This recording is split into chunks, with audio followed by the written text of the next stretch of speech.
So before my surgery, my anaesthesiast offered to knock me out either with gas or a boat paddle.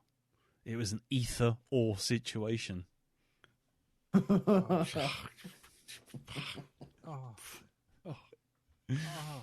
And you know what? Just before I nodded off, I actually found out something. I found out what you call a cow with no legs. Ground beef. No, you should have stopped at the first one. I should have stopped there, shouldn't I? You Pull out, stopped, mate. reverse. You should have stopped. That's Oh. it. Full stop. Why did Norway put barcodes on their ships? It's the Scandinavian. Saying more words doesn't undo what you've just done. I'm just trying to help. I'm trying to return to the high of the opening joke. Just not working. No, you're never going to get there. You're just chasing the dragon. Just chasing the dragon. Hello, everyone, and welcome to the Black Dog episode 70. It's version 2, isn't it? I'm Lee. I'm Darren. I'm Jim. And I'm Elton. And this week we'll be seeing how everyone's week's been. And then we will have a bit of feedback for last week's episode and the week before's. So, yeah, there you go. See, it's starting to work. It's starting to fall into place. People will know they can feed back on other episodes as well. Ooh. So we've got that. And then we'll move on to this week's movie, which was my choice, which is purely driven by nostalgia for a poster, which was the movie Scanners. So before we get to that, let's find out how everyone's week's been. So we'll start with you, Elton, because you've been a bit quiet on your weeks this last fortnight or so. So how's it been, sir? Well, once again, a little quiet, but okay. I did bid bon voyage, farewell, don't come back anytime soon to my son, as I dropped him off at uni this weekend. Aww. Is that dropped him off or more like opened the door and kicked him out of the car while it was still moving? Hang on, let me speed up. Dad, I'm supposed to be getting out. What are you doing? Yeah, no, trust me, it's spectacular. As you land, do jazz hands, son. Well impressive. Tuck, drop and roll. Anyway. Yeah. Okay, so university, you dropped him off. What university is he going to? He's gone to Greenwich University. He's staying at the Avery Hill campus, and apparently he's getting there's like a bus that takes them to Greenwich each and every morning whenever it's required. But yeah, the amount of stuff that he's taking down there is colossal. Mm-hmm. Absolutely colossal. So, 2 weeks, not this weekend gone, the weekend before, Amanda and Jacob went down there. They took some bits, took essentials, like cleaning essentials and other bits. I forget what it was, but there was like a couple of boxes of cleaning stuff. Mm-hmm. So that should tide him over for quite some time in cleaning. He's a teenager. He's not going to need this. Anyway, so we took this and thought, okay, that's fine. And then he said, right, I want to go down on Sunday. And I'll take him down on Sunday. So it was all agreed, all sorted. He went out Saturday night. And I said to him, right, I'm going to be up at 7 so we can get the car ready for about 8, maybe leave about 9, get down there about 10:30. That's what you want. That's what you've asked. Okay, fine. Yeah, no worries. I think he rocked in at 1 o'clock in the morning, Sunday morning. And I knocked on his door at 8:45, knowing that he's full well that he's going to be asleep and I'm going to be waiting around for another hour. But knocked on the door anyway, went, are you ready to leave in 15 minutes? He went, oh, did I go back to sleep? Wow. No, of course you did. It's amazing how quickly they acclimatise to student life, isn't it? Yeah, it is. Yeah. Not a student just yet, but already doing the student things, student in training. But so we started loading up the car, and it was like box after box after box. Like, bloody hell, what's going on here? Mm-hmm. So the boot filled up, and a couple of the seats in the back, the wells filled up as well. I was like, there now.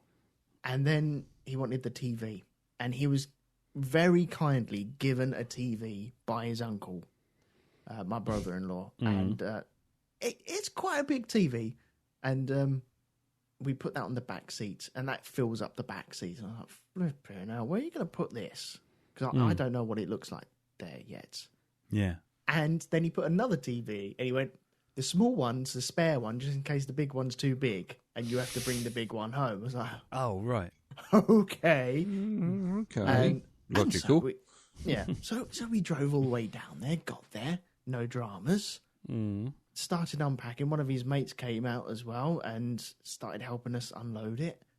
And then it was the last thing was left was the two TVs. And he said, "Okay, do you think that will fit on the desk?" I went, "Yeah, it will fit on the desk. You will have no desk though." Yeah, that's the end of it. Yeah, the desk is not a desk; it's a TV stand. That's what it is. And it'll be blocking the shelf behind it. And it wouldn't fit underneath the shelves or anything like that. You wouldn't have anywhere to study or use your computer or anything like that. And so the small TV went in there, didn't it? Which meant I brought the big TV back home. His big TV. Which means it was the equivalent of taking the dog out in the car and then not giving it a walk. That's what we did with that TV. Nice. Yeah. So I took it for like a 3-hour round trip. You know, just to show him the sights of the M11 and 25. Yeah. Don't get out much anyway. I mean, you've got more TVs in your fucking house now than bloody than Rumbelows. You got more. No, they're not TVs. Those ones in the loft, are they? No, they're supernatural storage. That's what they are. Yeah, they're portals to the netherworld, but let's not discuss that. I mean, these are not the portals you're looking for. Ectoplasmic containment devices. Yeah. What I'm planning on is my front window. I'm planning on putting all the TVs in the window and then putting them on different channels. And then when news hits, people around the village will be able to stand in front of our house and look through the window like the olden days. Just like you used to see in the old TV shows and the old late breaking news, and everyone's on the same news channel. Yeah. Has anyone ever watched news through a shop window? I don't think so. Oh, see, there's a shonky lab thing to test, isn't there? You know, things that you see in the films and the TV. That do people actually do them? Yeah. Do Americans really buy newspapers out of them flippy things? Did the English actually wear bowler hats? You know, that kind of thing. Yeah. Did we wear them? They're a very English thing, but I've only seen people doing like tourist routes who wear those geezers that go around harassing people, going, "Would you like a tour of London? Yeah. Can I help you get to where you're trying to get to?" See, and you know, that's the thing, you know. People, you know, do people really do that? Do people jump in cabs and go follow that car? Oh, they shouldn't they? They should. Like that car disappearing up the road in someone's headphones, I can hear. I don't know whose that was. From my end, I'm afraid. Oh, right, that's okay. The local boy racers. Oh, nice. That's good. Well, at least his exhaust works. But not for long. Not for long. Anyway. So, the old Eddie Murphy trick of sticking bananas up there later on. Yeah, that's it. Does that even work? That's another thing. We should try that out. Yeah. I don't know about that. In the war, it was potatoes, apparently. They were solid. Yeah, that's true. Well, I've heard they're pretty effective if you stick them up exhaust pipes. I don't know what you're talking about, but, you know, there you go. If you stick a banana... It's a different podcast altogether. If you stick a banana up Eddie Murphy, does he stop? The questions we should be asking. Get the fuck out of there. Is that what I said? No, but I thought it was funny. Sorry, Eddie, if you're listening.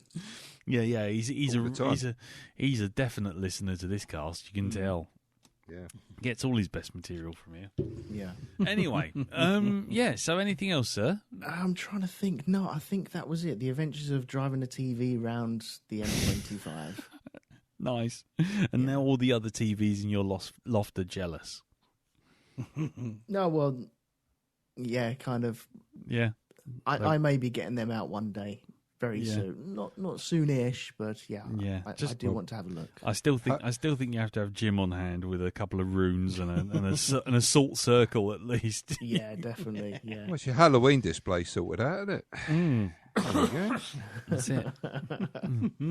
I love the fact that it's become the most talked about feature online about this podcast. Not the reviews, not the camaraderie, not the old back and forth. It's has Elton been possessed by his TVs yet?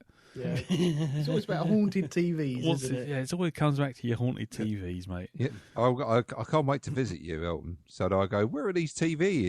And you go, they're here. That's it. They're in the loft. Don't talk to them. These TVs have been cleansed. Yeah. It'd be like the end of Wreck, wouldn't it? Oh God. Oh, don't remind me of that. They're just up this ladder, Darren. Yeah. Yep. Just follow the ladder. Exactly. Yeah. Turn on the old infrared. Look around. Anyway. No, don't start that. Don't start that. You set off me ASMR. Cool. Okay, then. Well, moving on from that rather disturbing sound, let's move on to Jim. How's your week been, sir? Busy. Mm-hmm. The house is just about done, but it's finding ways to make my life difficult. Always. The gas fire stopped lighting. Oh The boiler's now developed a drippy leak. no. And there's people coming to see it Thursday, so that's brilliant, isn't it? Brilliant. Yeah. And you could just say the gas fire's sort of like not working because, you've disabled it to save them from the rising gas prices.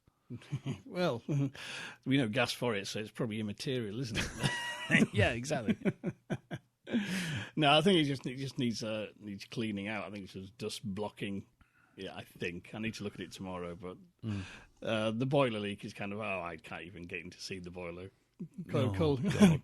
I do know that. Thankfully, though, my dad's had boiler problems, and he went through a whole spate of various different boiler engineers in the area, and so thankfully he's weeded out all the crap ones who try and go, "Oh no, you need to buy a new house."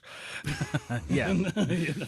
Yeah, we need to knock this entire supporting wall through to get to that. Yeah, so he was booked to come Thursday morning, which was great, and then I got a call literally just before coming on air and saying, "Can't come Thursday." Oh, nice. But you come tomorrow instead. Like, yes, that's even better. Thank you. Oh, that's handy.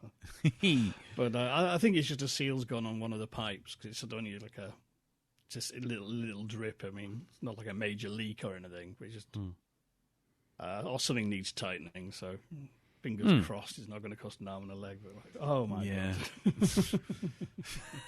It's getting a bit much now. Scrubbing, cleaning. I mean, today I actually gave the oven a good proper, final clean, and it was one of the last jobs on the list. And I was scrubbing the big sort of grill trays. They were really blackened, but now shiny and chrome again now. Nice. But just to clear how hard I was working, when I got home and opened my phone, it said fingerprint not recognised. Oh, shit. Wow. I'm not kidding. You wore your fingerprints off. Yes. Using 12 Brillo plaids to clean these damn grill trays. So there you go. So you were the mysterious man who knocked over the bank last week. They had no evidence. I could go into international espionage now. A man with no fingerprints. So there you go. Nice. There you go, the man with no fingerprints. Yeah. Jerry Anderson's man with no fingerprints. You can see it now. You can see it. Yeah. Cool. Well, that's a great advert for Brillo pads as well, by the way. Probably yes, yes. Yeah. Need a clean getaway? Brillo pads. Destroy any fingernails you want. Yeah, exactly. In fact, you spent so much time on that house now, Jim. Why don't you just move into it yourself and sell your one? I mean, seriously. This one's going to be worth more to sell in the future. Oh, gotcha. Or to rent out. It's just near the train station, and all that area is being gentrified. So. Oh, nice. Yes. I see.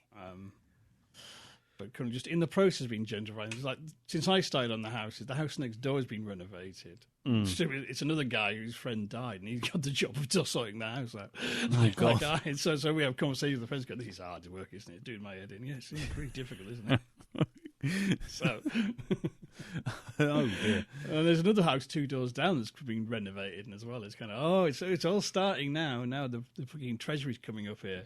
Yeah. It's going to be located, like 10 minutes away from this street. So. Oh right. Okay. Yeah, so. Cool. If I'm not broken on the street, I might one day make some money out of this damn house, but at the minute it's just like turning into the money pit.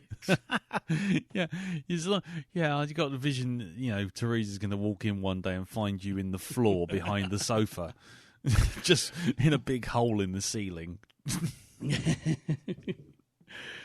Oh dear, never ending. Don't renovate a house yourself, folks. Pay someone else to do it. That's just my advice. It might seem like a good idea, but it isn't. Not in a pandemic when no one turns up on time. And oh god.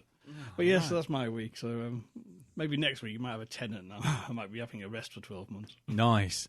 Yeah, that tenant for the winter. That's what I'm doing. Yeah, not going out again till January. And that tenant's paying like $80,000 a month to pay for everything you've done. Anyway, all right then. Well, then let's move on to you then, Darren. How's your week been, sir? Oh, my week. Yes. Apart from suffering with a damaged knee, and I don't know how I damaged it, I've been hobbling like an extremely old man. As opposed to... Fuck you. As opposed to that. All right, okay? There you go. You cheeky fucking whippersnapper. Yeah, I'm still in double digits, mate. I'll carry on drinking. Are you saying I'm tripling?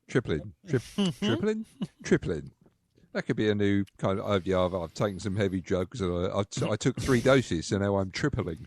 Yeah, I'm tripling off my tits. Yeah, I'm on Panadol. Woo! Raving up. I've been sniffing isopropanol as well, but never mind. Blimey, okay. So this week, I gained a piece of tech. Okay. Well, we gained a piece of tech in the family. Got donated a Mac, basically. One of the no, not a Rain Mac, an actual Mac? an Apple Mac. Oh, right. So it's one of those ones that looks like a monitor, or what we thought was a monitor. And I checked out the serial number, thinking, why is there a network port on the back of that? Oh, I think that's a full-on computer, and it is. So is it one of these new ones that looks like an iPad on a stand, or is it an older one? It's an older one. It's it's a bit thicker. It's got a DVD drive built into it and everything, and it's all kind of. It would be terribly offensive if there was anything sticking out at an angle apart from the stand from here. Oh, that's the right, impression I know get the ones, anyway. Yeah, the old generation iMacs. Yeah, I gotcha. Indeed. So we got that. We had to I had to go ahead and sort of like reformat the drive and everything like this. I panicked a little bit and called Mr. McManus, seeing as he knows a thing or two. Support. Exactly, that's right. And I managed to upgrade it from, what was it? I was trying to get it to search for whatever operating system it was suitable for, or whatever one it came with last. And it started loading Lion, which I think was 2011. Oh, right. So, yeah, I've upgraded it since to, I think, one from 2017. Pick a loss a lot or something like that. It's something like this. I think they what was it, Elton? They stopped naming them big cats, and then they started naming them mountain ranges, didn't they? Yeah, that's it. Yeah. I actually really enjoyed our phone conversation when you phoned me up and said, "I've got to a certain point. Do I turn it off now?" And I went, No. Yes. Why not? I made a mistake when I did the formatting, you see. That was it. I cleaned out the secondary drive, so made sure there was no data on it. And I went for the first one. Instead of actually just cleaning it, I put on, I had the basic operating system on both drives. So this is why it was loading. It was taking like about 15 minutes for the little black line to crawl across the screen and to just sit there doing nothing after that. Yeah. Because it was looking for 2 boot drives.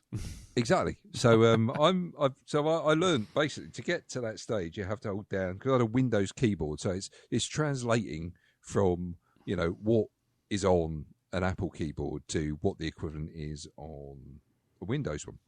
And I'm told it's like it's the Windows key and R, right? So I'm doing that, and this is the thing that was worrying me. I thought I'd really fucked it up, because I'm doing that after I've done the formatting and everything, and I've put this like the base operating system on both these fucking drives. I'm trying to get that thing come up, and it's like, no, I'm sorry, you're stuck with this now. I'm thinking, oh fuck, is this it? I've really ruined it. So then I did a little bit more research, and then I found another set of spells that makes this stuff work. You see, because what you do is you have to do the incantation of holding down the Shift key, the Windows key, the Alt key, and R. And by the way, you can stick a broom up your arse and sweep along the way if you want to. So yeah, did you also make sure that you were wearing the approved white socks and the approved black polo neck? Because it just doesn't work without that. Well, I had I had to have I had to get a tattooed sleeve up one arm. I had to wear like a wide brim hat as well, with very tiny glasses. Yeah. A very sort of like, to shave away most of the hair on my face. I've got a really wispy moustache. By a white shirt, which is done right up to the neck without a tie on it, some black braces, and some trousers that just don't fucking well reach me ankles. But it's still turned up. But still turned up, yeah. So there you go. I thought, now I look the part. I'm dressed like one of their priests now. This is it. You see, I've got the holy garb on. I just need to be sat in a coffee shop somewhere, I think. Not actually buying coffee, but just taking up a seat that somebody else could... No, in fact, taking up 4 seats. Because that's what you do, don't you? When you're one of those priests, you go in and you take up 4 seats in the church of Starbucks. You see, so that nobody else can have it. Even though people have bought coffee and a cake and they need somewhere to sit, right? Okay, what you do is you take your bags, right, and you just put them everywhere. Okay, it's like imperialism with your body and your luggage, right? Okay, you just take over. That's what you do, and sod everyone else. Right, it was actually there to use Starbucks for its fucking, its actual purpose, which is to buy a coffee and cake, sit down there, eat, drink. But no, you just make it your own in office, right? You just get in there. How did you taking a story about reformatting the Mac wrong, turning it into a complete rant about people poncing about in Starbucks? I don't know. It's a talent. I'll give you that. I don't know. I've just seen people with Apple products dressed like that, sat in Starbucks, taking up most of the fucking seats, or nursing a small contact lens of water. For like 3 or 4 hours, so they can use the free Wi-Fi. Cheap fuckers. And taking up all the seats around them. Well, of course they're cheap. They've just bought a fucking $2,500 boondoggle of a PC. Yeah, they probably have. Yes, that's all they can afford now. I still seen. Oh.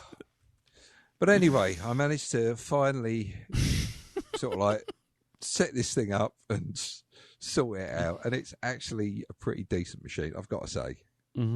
Although there were times when I was like, just fucking install, you cunts. I just kept thinking back to your little story, when you used to look after Macs for Cartoon Network, and you'd phone up the help desk and they'd go, well, it should just work. Well, it should just work. Yeah, but it fucking ain't, is it? Yeah, but it should, sir. Yeah, but it ain't. Yes, but I'm saying it should just work. Huh. Yeah, there was an IT guy in cartoon, and he used to do exactly that. He was the only Mac guy in the IT department, and you'd call him up, and he'd come down, and he'd go, yeah, it's not supposed to do that, and then just fuck off for like 4 hours, and then the Mac would magically sort itself out just by having it switched off for about 20 minutes. No, he didn't. You know what? You probably switched it off, walked away, and as you walked away, he had one in a box somewhere, right? And he just replaced it. Just put it there, and then it looked. You'd be able to see. I told you, it just works. Motherfucker. Just a graveyard of dead Macs out the back. Anyway. Yes. Okay. But there you go. But I'm glad to say it is actually quite a decent machine. It loads up pretty quickly. And for something that's not, I haven't been arrested by the Apple police for having a piece of hardware that's less than 2 months old. Because I've put it on the they know where I am now. I've put it on the network. I've had it out there on the internet. On the internet. And they can track me. So I'm surprised. You should try at some point. You should try recording audio on it because Elton knows all about the fun of recording audio on a Mac. Yeah, I'll bet. Yeah. Unimpressed. It just works. Yeah, just works. Oh, I should do that. It fucks off. Silence was my stern reply. Oh, okay. Anyway, anything else, sir? Yeah, on the watching front, myself and Ree, we'd been meaning to watch. There's a trilogy of films that came out on Netflix a while ago called Fear Street. Uh-huh. And so we decided to finally sort of like crack on with these and have a watch. We've gone through 2 of them so far within the space of a couple of days. We still got number 3 to go, but it's basically about this town called Shadyside that's been cursed. All right, there were witch burnings and stuff like that there many years ago, and one particular witch put a curse on the town, and it's an interesting trilogy because it goes backwards. It starts off with the first part, which is Fear 1998. Then it goes back to Fear 1986. And then it takes a giant leap and it goes Fear Street 1666. Yeah.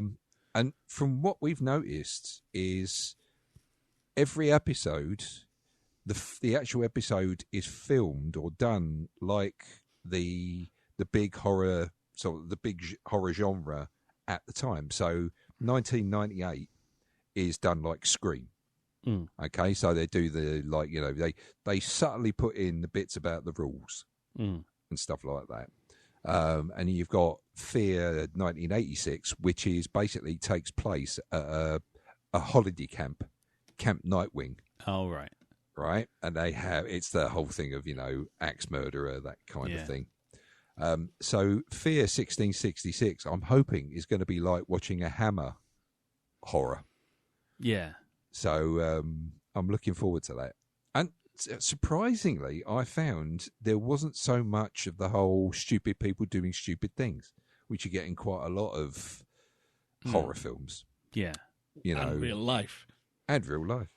I was gonna say at this point, I think I don't think anyone can complain anymore about stupid people doing stupid things when you literally had a global pandemic and everyone's going, nah, it'll be fine, and then you see the video, endless news reports of COVID denier gets COVID and says, hey, maybe everyone should get vaxxed, and then dies. Oh, there was one of those recently. There was a woman who's she's been quite famous for it in America. She's been campaigning against vaccines and stuff like this, and she said, "Well, I hope I get COVID so I can show you it's nothing. It's nothing worse than hay fever or something like that." And she's got it now, and it's like, oh, fuck it hell. Yeah. It's definitely Schadenfreude FM for me. Isn't it? I just feel like just tuning in every week just to find out who's got it this time after denying it. Indeed. So all right, fine. There is a whole dose of stupid people doing stupid things in real life, but there's it's actually quite well put together, these films. The only thing I will say, there was a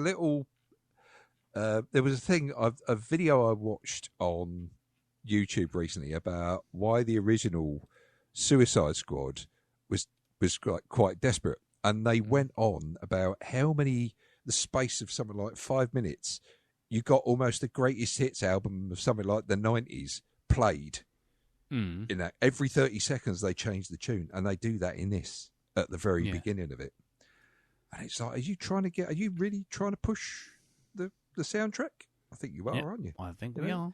Oh, there's Garbage, and there's Heart, and now what do we follow? Oh, there's Oasis, and it's that kind of thing. But don't get me wrong, the music they choose is great, but it's just, do we have to change the music every time somebody breathes in and out? Yeah,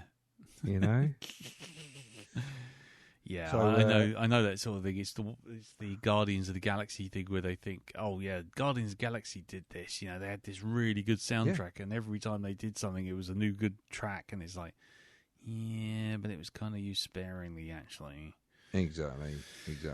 So, if there's anything I've got to complain about this film, or the set of films that we've watched so far, the two of them, it's that fucking well firing every single tune. They could have spread it over the entire film, right? They fire it all at you within about 30 seconds, right? So that's it. So look, this is the greatest hits album from this we're doing now. How about you? And also, I think Netflix, I don't know if you might have heard of it. They've started employing Christopher Nolan to do the sound. Oh, right, yeah. Right? Because, it's like the fucking, when people are talking, it's mumblecore, right? Okay? It's Elvis mumblecore. Recorded through a wall via a exactly. glass? It's like... Yeah, that's it. So you just about hear what they're saying, and you turn it up. It's like a fucking it's like stepping on a fucking landmine, right? You turn it, you're getting into it, and you forget that they've got this need to play you a fucking relevant tune for the time, right? Right. Or that something's got to blow up, or something like this, right? Or that there's a screechy creature type thing going to appear, right? Right.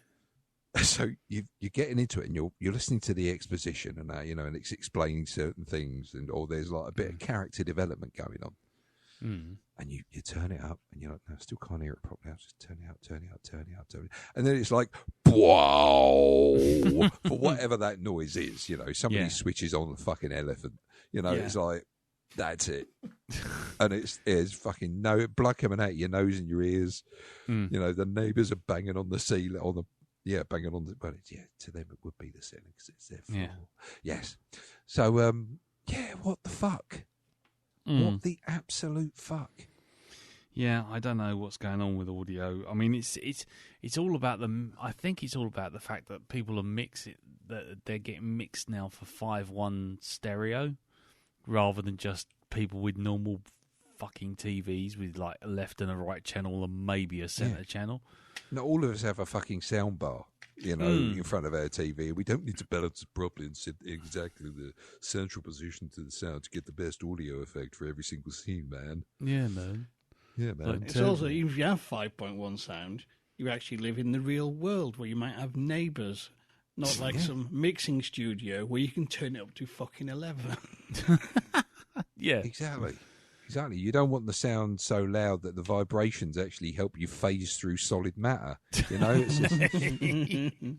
that kind of thing, isn't it? Yeah. I get enough of that with the fucking shitheads who drive past my actual flat here, right? Because we live quite near a road. And of course, every couple of minutes we'll hear. Have you noticed it's always shit music you hear played loudly from cars? Always shit music, isn't it? It's not some sort of it's never like the guitar solo from "Comfortably Numb" by Pink Floyd or anything like that. It's always and I won't clear up my bedroom. And it's just fuck off, you cunt. Fuck it. I think people like that should be made to just sit in a room, right? Okay, with a big pair of headphones on, just tie them to a fucking chair, and just play that music to them. Just hit them with it constantly. Just do the Guantanamo Bay thing. Yeah, that's it. Just keep going until I basically decide. It's the Ludwig Ho technique from from Clockwork Orange, isn't it? Just keep going until they hate it. Keep going until it causes grief. Yeah, exactly. Play the same tune over and over and over again. The one that you heard them playing, just keep playing that to them. Destroy it, right, mate? Or you find out what their favourite tune is, and you just play it at them all the time. Yeah, that's it. Yeah. It's called the Rock FM Sweet Child of Mine torture, right? Okay, because apparently Sweet Child of Mine is the only track that fucking Guns N' Roses ever did. All right, or you think that, or just about every rock station, every middle of the road rock station that you listen to. Yeah, it's just that. It's like, well, what about Welcome to the Jungle? What about that? Did they not do that one as well? Oh, we didn't have enough money to buy that. Not at all. Yeah. Yeah. Exactly. Yeah. Fuck fuck off, just fuck off. In fact, just as we were speaking, another car went by with that. There's lots of oompa bands. Electro oompa. Yeah, we've got a patrol. They're like Chrome Watch. You see, they're like their fucking local neighbourhood watch. They're oompa bands that they employ, Nice. especially for this place. So there you go. Nice. Right. Well, there you go. You finished. You happy? Yeah, I'm happy now. Right. Got that off your chest. Fear Street, from what I've seen so far, recommend it. Cool. Okie dokie. So I've seen all three. Oh, you have? And I'll be interested to see what you make of 3. But I thought it was a good trilogy, actually. We watched it, came out one a week on a Friday night, and it was kind of, I really enjoyed that as like a 3-part mini-series of movies. Nice. There is some... Oh, wait a minute, yeah. I've got to say, by the way, there is some dodgy stuff that goes on in these as well. Okay, because this is mainly about kids, right? Okay, teenagers, or should I say, around about a specific age, like, still at school. Mm-hmm. And there are certain parts where it gets a little bit U-tree, I don't know, or something like that. It's just, as soon as a T-shirt comes off, start forwarding, okay? Because you really don't want that on your records. Oh, right. Yeah, it's a bit like that. It's like, no, we need to get out of this scene. There's no words being spoken. Forward, quickly, forward, move forward. Keep going, don't look back. Exactly. It's like, no, I can't watch this. No, I don't. No, I know where this is going. No, go, move now. No, it's got edges. No, run away. No, okay. Okie dokie. That's good to know, I guess. Indeed. But apart from that, right, okay, everything else in it, really enjoyed. Can I just ask, Jim, did it go the Hammer horror route for the last one? Probably closer to sort of Witchfinder General, but it does have that vibe. But it has a few tricks up its sleeve, which are quite cool in the third one.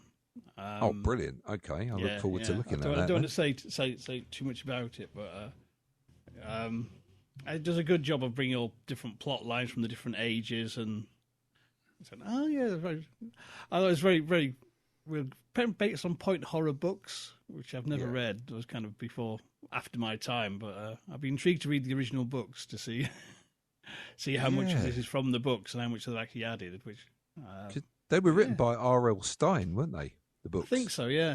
The guy who did Goosebumps. Oh, right. So, Cool. Okay. I'll shut up now. No, it's all right. I don't mind. I just don't have anything to add to the conversation because I've not seen any of them yet. I keep seeing them being referred to. Lots of people bringing them up, but I kind of look at them and just go. I feel like I feel like just by looking at the poster, I've seen it all before. Do you know what I mean? Give it a go, right? And just try to get through the first.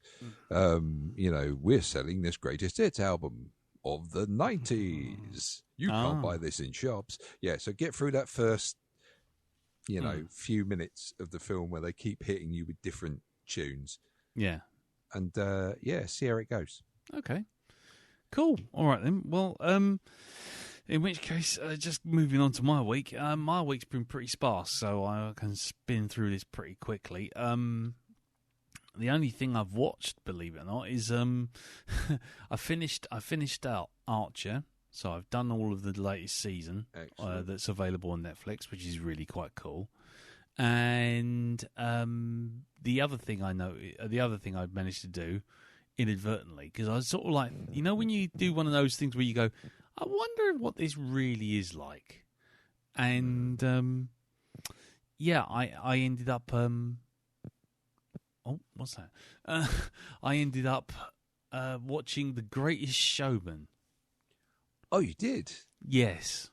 Okay. I don't know what I think about it, honestly. I mean, you sit there and you go, oh well, the music's all right, I guess, and the story's kind of okay. Huge action is giving huge action. Giving it some, but But I think the problem I have with it is when we've done musicals like on the podcast before, and when I've watched musicals that I actually like, the music tends to be part of the story, if you know what I mean. You get they sort of blend the story into the actual lyrics and that kind of thing. Yeah. And the action that's going on the screen in the song is actually continuing the story along.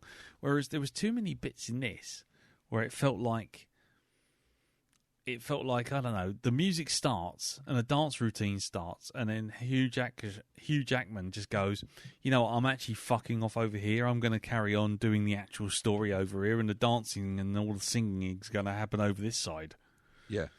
And it's kind of a bit weird, you know. It's like, oh, you know, we're going to do this great big song about let's get the band back together, kind of thing, and everyone starts dancing in a fucking pub, and then Hugh Jackman just goes, right, you all right, guys? You all still dancing? Yeah, okay, right, fine. I'll just get on this train and fuck off somewhere else. And then every now and again, it kind of like the camera kind of remembers that they're still dancing in a pub, and it goes back to them to kind of remind you. And then it felt really weird and uneven. It felt like they'd written a sort of like 45-minute, 50-minute sort of play, and then every now and again they go, "Oh, hold on, everyone, hold on, stop. Here's a song. Let's all just watch the song. We done the song? Good. Now, anyway, the rest of the play over here, and it was very bitty. I mean, I get why people like it because the songs are all big and bombastic, and there's lots of routines going on and everything. But I don't know. It felt a bit like a school play with a budget. Too often, I felt like I was watching something where all of a sudden all the kids suddenly have to go. Was it in Hot Fuzz? In Hot Fuzz with the Romeo and Juliet, where it's sort of yes, and it's kind of like, Romeo, don't die. Oh, I'm dying. Give me a kiss, Juliet. And it all goes, and then the lights go down, and then it comes back up, and they go, love me, say that you love me, oi, and then the lights go off again, and then it carries on with the play. It just felt like I was watching that. So I wasn't terribly impressed. What else? I mean, nothing really. I've seen The Greatest Showman. And I didn't find it too bad, personally. No, that's fair enough. You know, it's a whole thing of, you know, quite good music. You know, some nice dance routines in it and stuff like that. Yeah, pretty all right. Kept me watching. Yeah, which is fine. And like I say, I've got no problem with that. It was just more a fact. I just sort of went, oh, okay, that thing's a thing that's happened. Well, that was a thing. That was a thing. Yeah, you know, that gif that keeps getting used from In Bruges with sort of Colin Farrell sort of like shrugging his shoulders with a kind of, oh, yeah. So that was it. Yeah, exactly. So that was me. Yeah, that was it really. Like I say, but last week I said that this week, as in tomorrow, I was going to go off and do something. And I was going to tell you guys because I thought it was going to be hilarious. I was hoping to leave it till next week when I come back. But tomorrow, as of the time of recording, but by the time you've listened to this, it'll probably already been happening. I got asked, basically, as a part of, like, you know, coming out of the COVID lockdown and everything, that we should all get together as a part of our team, you know, work team sort of thing. It's like, okay, cool. So, but that requires me to go all the way down to Bristol from London, which isn't an insignificant trip, if I'm honest. Yeah. So I'm like, okay, fair enough. Okay, so what are we going to be doing? You know, we're all getting together. You know, are we going to go to the pub? Are we going to have a little chat? Are we going to have a meeting? All this sort of thing. It turns out that tomorrow I will be in the company of royalty. Oh, really? Oh, yes. Oh, yes. I will be joining my fellow compatriots to meet someone who was on the X Factor. Oh. Yes, yes. I don't remember Prince Charles ever going singing Wonderwall. But, No. I'm going to be partaking in a thing which is Miss Ballooniverse. Oh, my God. Me, me, me, me, me, me. No, I can't say it. I can't. Yes. Me. Yes, Miss Ballooniverse. Miss Ballooniverse. Yes. And before you think that means I'm walking around in a balloon unitard or something like that, I can tell you that is not the case. You see, Miss Ballooniverse, as it turns out, does events and creative thinking through balloon constructions. And so on so tomorrow I'm traveling almost 200 miles by train to go sit in Bristol in a room while a lady gets me and my fellow workmates to make balloon creatures, animals, caricatures, things. I don't even know. I neither do I. Neither do I. Yeah. So I don't know whether to be scared or jealous. well, I don't A little know. bit of both. I don't know. I mean, she's she's done stuff for Chris Evans, the not Captain America, the ginger fella. Chris Evans, right? Yeah. She's done other. She's done work with Hugh Stevens from the Radio 1, and she's got pictures of her with different famous people doing balloon animals and hats and stuff for them. I don't know. I don't know what I'm getting myself into, but apparently I will be doing that. That's great. So she'll be teaching you how to make different animals. Different things with balloons. I mean... So you could come up and say something really obscure or something very simple, like, how'd you make a sausage dog? Well, I'm going to start with how do you make a worm, work up to how do you make a lightsaber, and then sort of, depending on whether or not they're free drinks, we might just kind of progress to making rude comments. But no, she did a balloon caricature of Simon Cowell, according to her Facebook page, and there's a picture of her actually presenting it to him. Oh, you can do a cock, you can the job done, isn't it? Really? Well, exactly. I think you call it job done. So It's yeah, the three little splashes which are remarkable, though, isn't it? yeah. It's the three. It's the three three. little balloon knots at the end. yeah. The way you mix up the colours as well, it's fantastic. So I don't know. But that is a thing. That is a thing that's happening. And that's what I will be doing tomorrow, and I will be reporting back next week to you guys to let you know precisely how cringeworthy it was entirely. Oh, she also did a balloon version of Barbara Windsor, and there's another picture of her presenting it to Barbara Windsor. So there you go. Did Barbara Windsor and Simon Cowell both have that sort of like same expression on their faces, like, fuck am I going to do with this? Yeah, I think so. What the fuck is this? Yeah, I think so. Oh dear, I happen to have fallen onto a carpet full of thumbtacks. Yeah, I don't Ask know. her if she can do Zammo from Grange Hill. No. Just say no, mate. Just say no.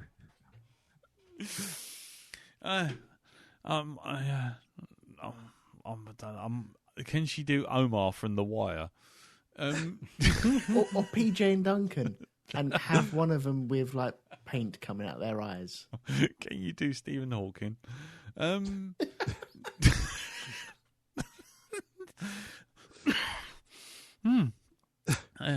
I'd like to learn how to do Earthworm Jim, please. So yeah, I just don't know. Well, I'll find out tomorrow, I guess. It's going to be worth getting up at 7, getting on a train at 7 o'clock in the morning to partake in this thing. Dude, I've got an idea. Right, I've got an idea. Right, okay. Get them to do a full 1-to-1 scale model of the Graf Zeppelin. Right. Okay. Go on. You said you could make anything. Make that. Yeah, I'd like to make a full recreation of the Hindenburg disaster, please, in balloons. Yeah, can you in balloons make a recreation of global catastrophe? Yeah, well, I'd like a representation of the stock market crash of 1992. Yeah, I just there could be all sorts of stuff. Can you explain The Big Short just by using balloons, please? Yeah, exactly. I would like you to take using 3 purple balloons and 3 orange balloons. I'd like you to explain the plot of Tenet for me, please. You know, you could have this, right, for when people ask you questions about IT in the future, Lee. You could learn some of this stuff and go, I'll explain it to you through the medium of balloon making. Yeah, exactly. I'll tell you how I'm going to do your 3D engineering fun through this balloon. Yep. Oh, I only use balloons now. That's it. That's all I can do. I only communicate. I've seen the way. I only communicate via balloon. Anyway, right. So that's something to look out for next week, ladies and gentlemen, because I'm sure I'll have something to say about next week. Because I can't imagine it's. I don't know what I can't imagine it's going to be a. I can't imagine it's going to go smoothly. Let's put it that way. Nah. Right. Well, I guess we're going to just have to move on quickly to feedback. He says very, very quickly. So he doesn't say anything else.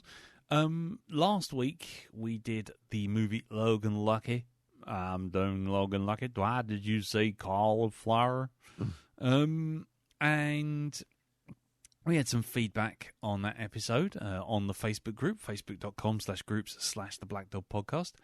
One of them was from Sean Gleason, who said, I could swear I had watched this movie before. We grabbed it from the library for a rewatch, however. Could not place what it was with the cockroaches until it was explained on the podcast, though. Also, maybe it was the lighting, but at the end, it looked like Hilary Swank also had a fake arm.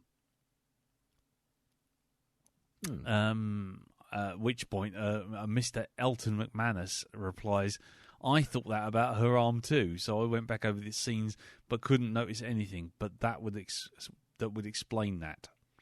Yeah, I was a bit worried about mentioning it because I'd kind of cocked up the ending anyway, so I thought I might have been misseeing something. But yeah, she's holding her arm at a very weird angle. Yeah. Yeah, I don't know what to say about that. I can't remember the scene, to be honest. So, I mean, it's the very last shot as it pans out. You have that over her shoulder thing, and you don't quite know who it is, but we really do. Then it's the full face shot, and it pans away from her, and her arm and hand just look weird. Or maybe she found... Oh, no, because they took that out of the machine, didn't they? I was going to say maybe she found the arm, but that's not going to work either. Well, there you go. Answers on the postcard, please. If anyone's got any other theories as to what was going on with Hilary Swank's arm, do let us know. Providing it's not actionable. Yes, providing we are not going to get sued within an inch of our lives. Also, I mentioned Masioki last week as well. Yeah, the Rocky Oki thing. And apparently Martin Thompson posted up links to the actual tour that they're going on, because apparently they're going back to the Electric Ballroom on the 8th of October for an 80s special, the 12th of November for a 90s special, and the 10th of December for a Christmas special. And the the 10th of December one, me and Carol and a few friends and stuff. We are coming along. Yes. We're going to be getting tickets. So, you, Mr. B, as well. We'll be going off to the Christmas version because I think that will be fan-bloody-tastic. Carol's nodding quite effusively over there in the other side of the room.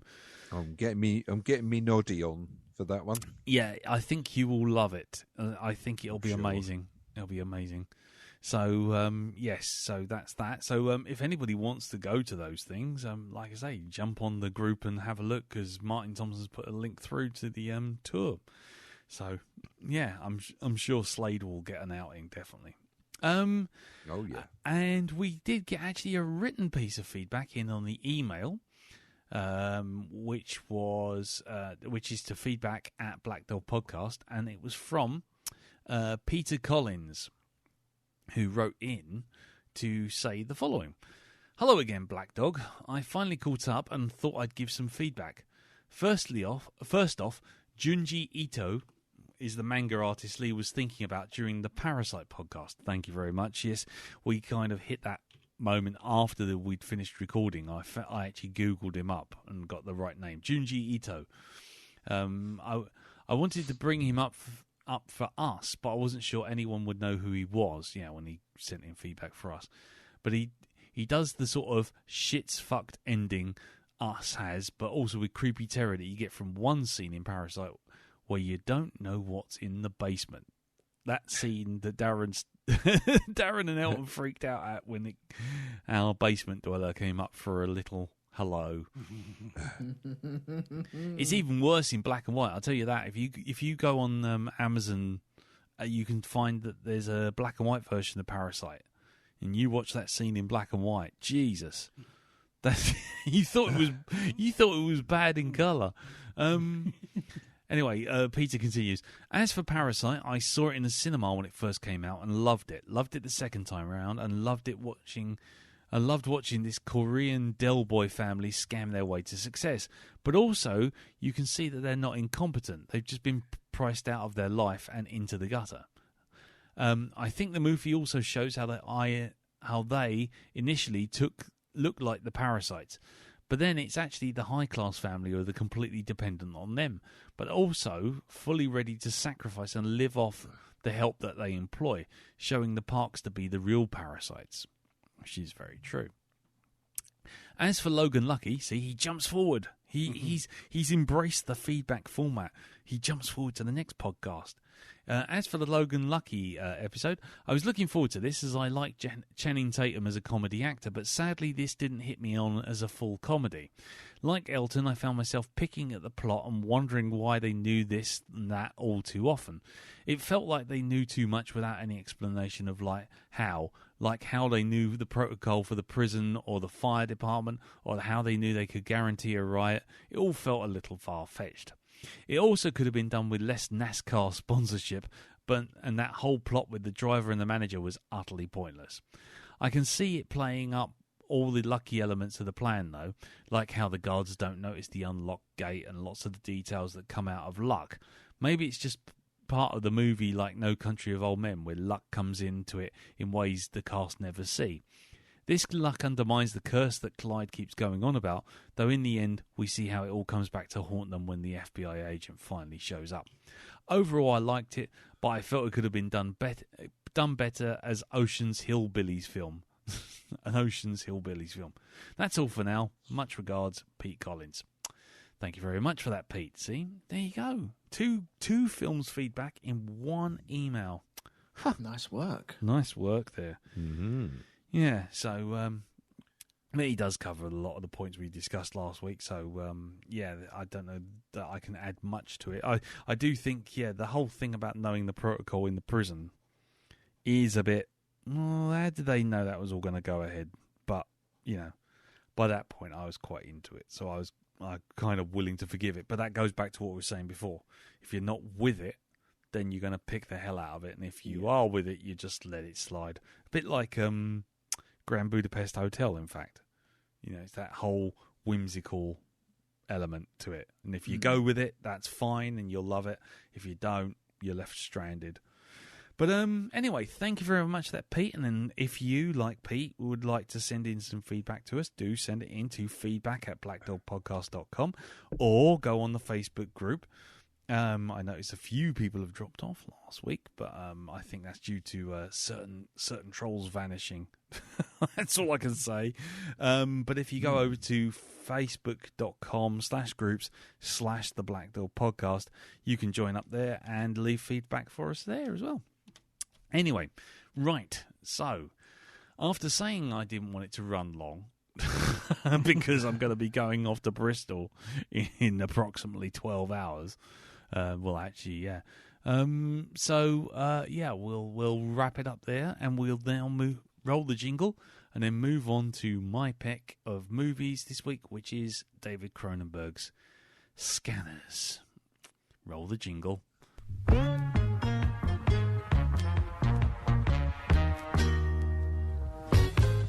Oh, crackling rosy tinted specs. We're gonna take us an old film and then review. That's what we'll do. We do it for you. I can turn invisible if I try real hard. Right, so Scanners is a 1981 Canadian science fiction horror film written and directed by David Cronenberg, starring Stephen Lack, Jennifer O'Neill, Michael Ironside and Patrick McGoohan. In the film, scanners are people with unusual telepathic and telekinetic powers, and CONSEC, a purveyor of weaponry and security systems, searches out these scanners to use them for their own nefarious purposes. The film's plot concerns the attempt by Darren Revick, played by Michael Ironside, a renegade scanner, to wage war against CONSEC. Another scanner, Cameron Vale, played by Stephen Lack, is dispatched by CONSEC to stop him. The film was premiered in January 1981 to lukewarm reviews from critics, but it has become one of the first films produced in Canada to successfully compete with American films at the international box office. It has a box office. It doesn't have any box office details. Well, no. I never. Who misses? Well, I'll say it anyway. It had a box. It had a budget of we have no idea. How much do you think it made, Darren?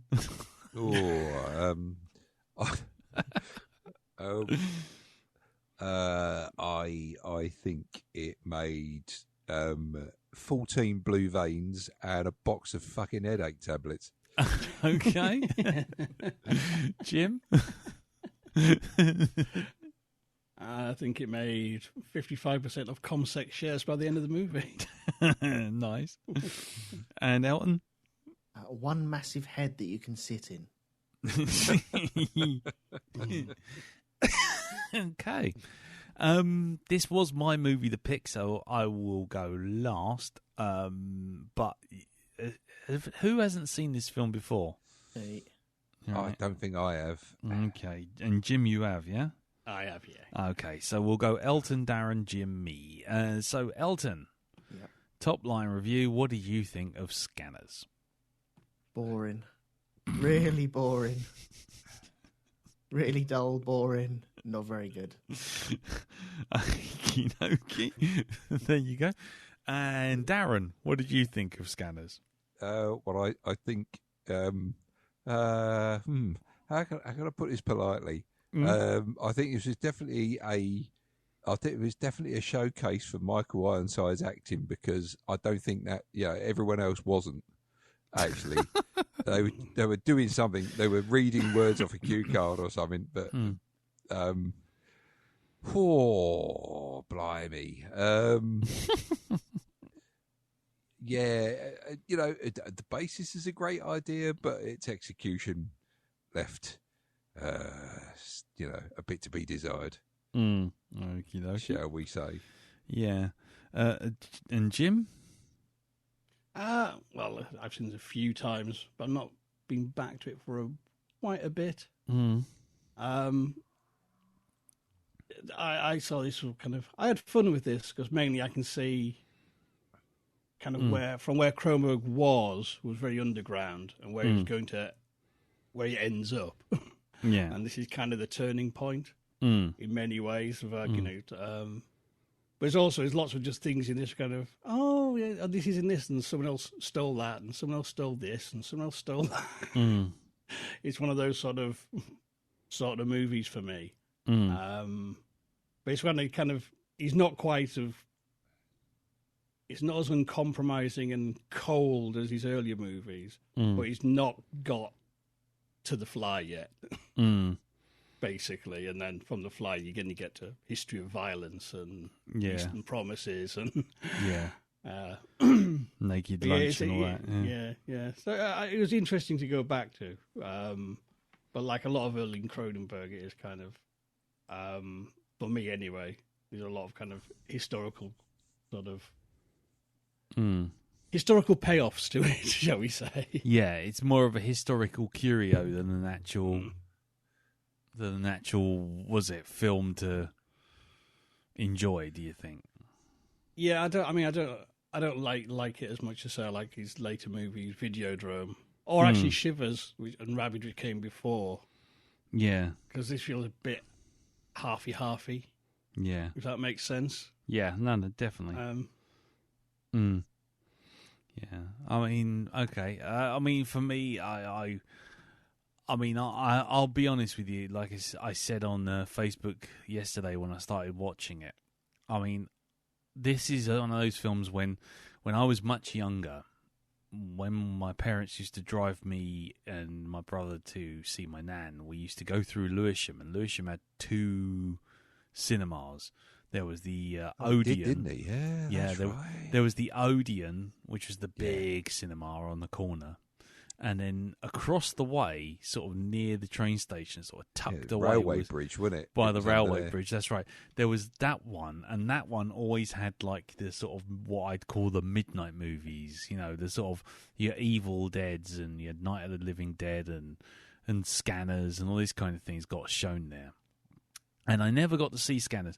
But I did see the poster, and that poster of Michael Ironside kind of going full, Tetsu was kind of a real stark image for me.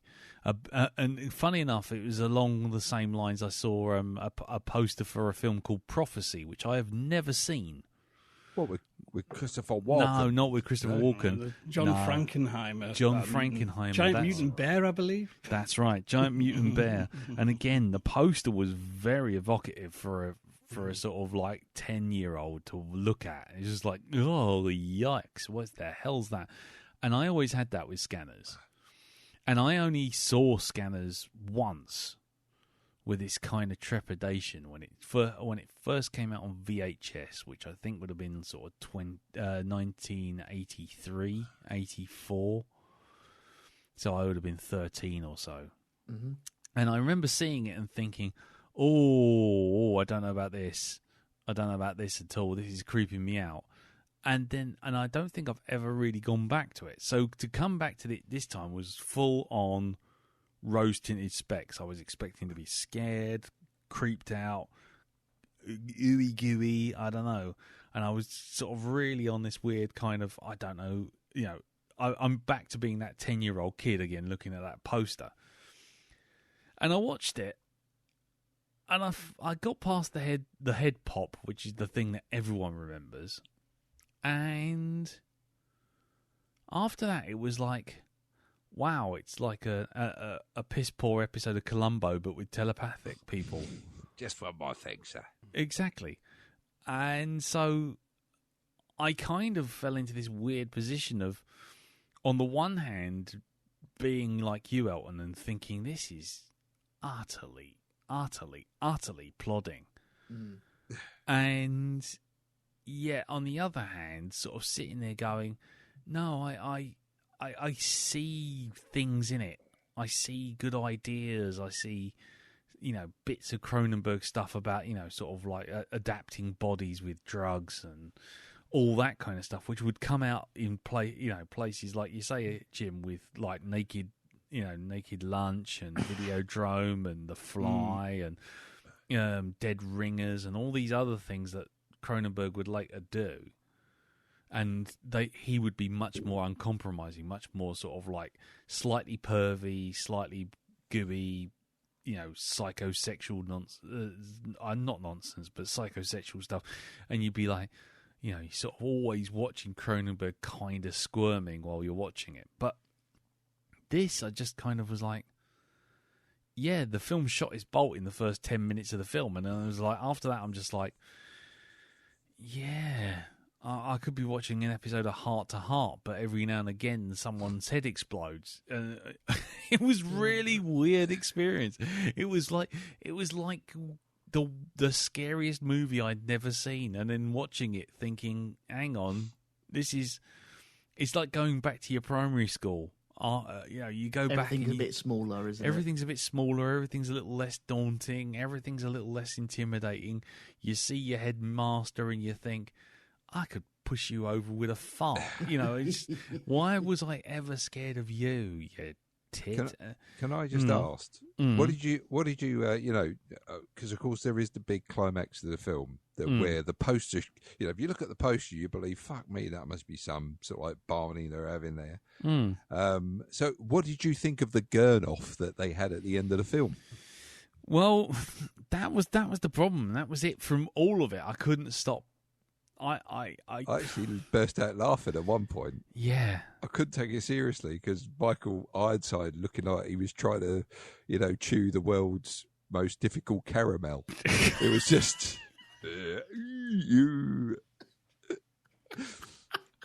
it's like, when you get them out. What am I watching? When you get them out the fridge. Yeah, exactly. Yeah, or like the curly whirly gets stuck at the top of your gums. You do that thing that horses do. Yeah, you got your top lip trying to force it out. When you give your dog some peanut butter, it's like. In fact, you know how small children practice emotions in front of the mirror, right? You can catch them just looking at themselves in the mirror, looking for the most sort of like effective crying face. It was a bit like that. Yeah, that's what it was like. So Michael Ironside, very angry toddler.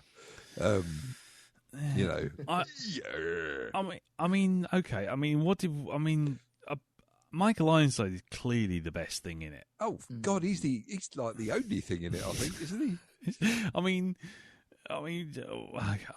It feels like we were all gearing up for a kicking this thing into the ground. But yeah. But let's go to the positive side of things for a second. Jim, what did you think of Ironside and his acting and the story behind it? Well, Ironside, this is his breakout role. Not appearing in V 5 years later, like Wikipedia might say.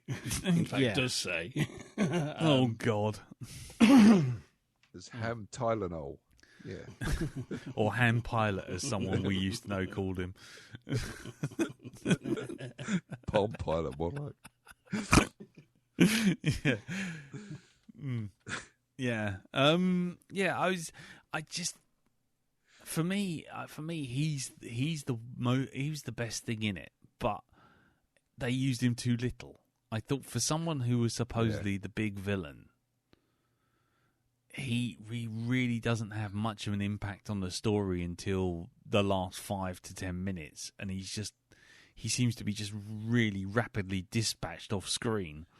Yeah, this is the film Cronenberg's most unhappy with. Yeah. Because if I remember rightly, he originally was writing this script and he was going to take it to Roger Corman. However, then due to some kind of a Canadian government tax break, he got the chance to make it in Canada. However, there was lots of strings attached to the project, which meant you had to kind of turn up and shoot this film exactly then, or you get no money at all. Right. And so the whole thing was kind of rushed. I mean, because this kind of Scanners actually builds on kind of his very first films, actually like a student film called Stereo, which is about telepaths. Right. And then he was like in a position where he suddenly had to make a film and wasn't still writing it, basically. And he's working with Patrick McGowan, who's, shall we say, difficult. Patrick McGowan, what fucking bowl was he smoking when he went for this one? Seriously, I'm Patrick McGowan. Yeah. Yeah. It's like, what? Getting near the end. He starts like talking to himself and stuff. Well, no, I don't think. See, hang on now, Jim. Maybe you know a bit more about this, but I didn't think he was I don't think he was talking to himself. He was telling He was telling Cameron, because Cameron was basically rifling through his brain saying, right, enough bullshit, what's the truth? Yeah, that's what I got. Because that was the whole thing, because he puts his hands to his temples before the security guard shoots him. And you get the high-pitched scanner noise. Yeah, and then you suddenly... tells you he's being scanned. Exactly, and then you get, what's-his-face, Cameron doing the same move, but in reverse, after he's shot. I mean, that's how I read it. I mean, it does come across as a bit ripe, which is a kind of irony, really, given the name of the project. But I mean, Elton, you found this tedious. You found this boring as hell. Did you not see anything in it? No ideas or nothing like that come to the fore? Or I think there were a couple of kernels in there. The main thing that I got from it, and it's silly, but it was like a camera shot. And it's when he went to see that guy with the big head, and the metaphor of them climbing in the head and sitting and having a discussion in the head. Oh, really? That couldn't be more on the nose if it wanted to, could it? Yeah. But there was a moment where he climbed up the ladder and the camera followed. Yeah. And it was, that's interesting. That's a different shot. I wasn't expecting that at all. Up until that point, I think it had been mostly cutaways, but then they used this kind of boom thing. And it was interesting. I thought, okay, this could be taking a turn. This could be good.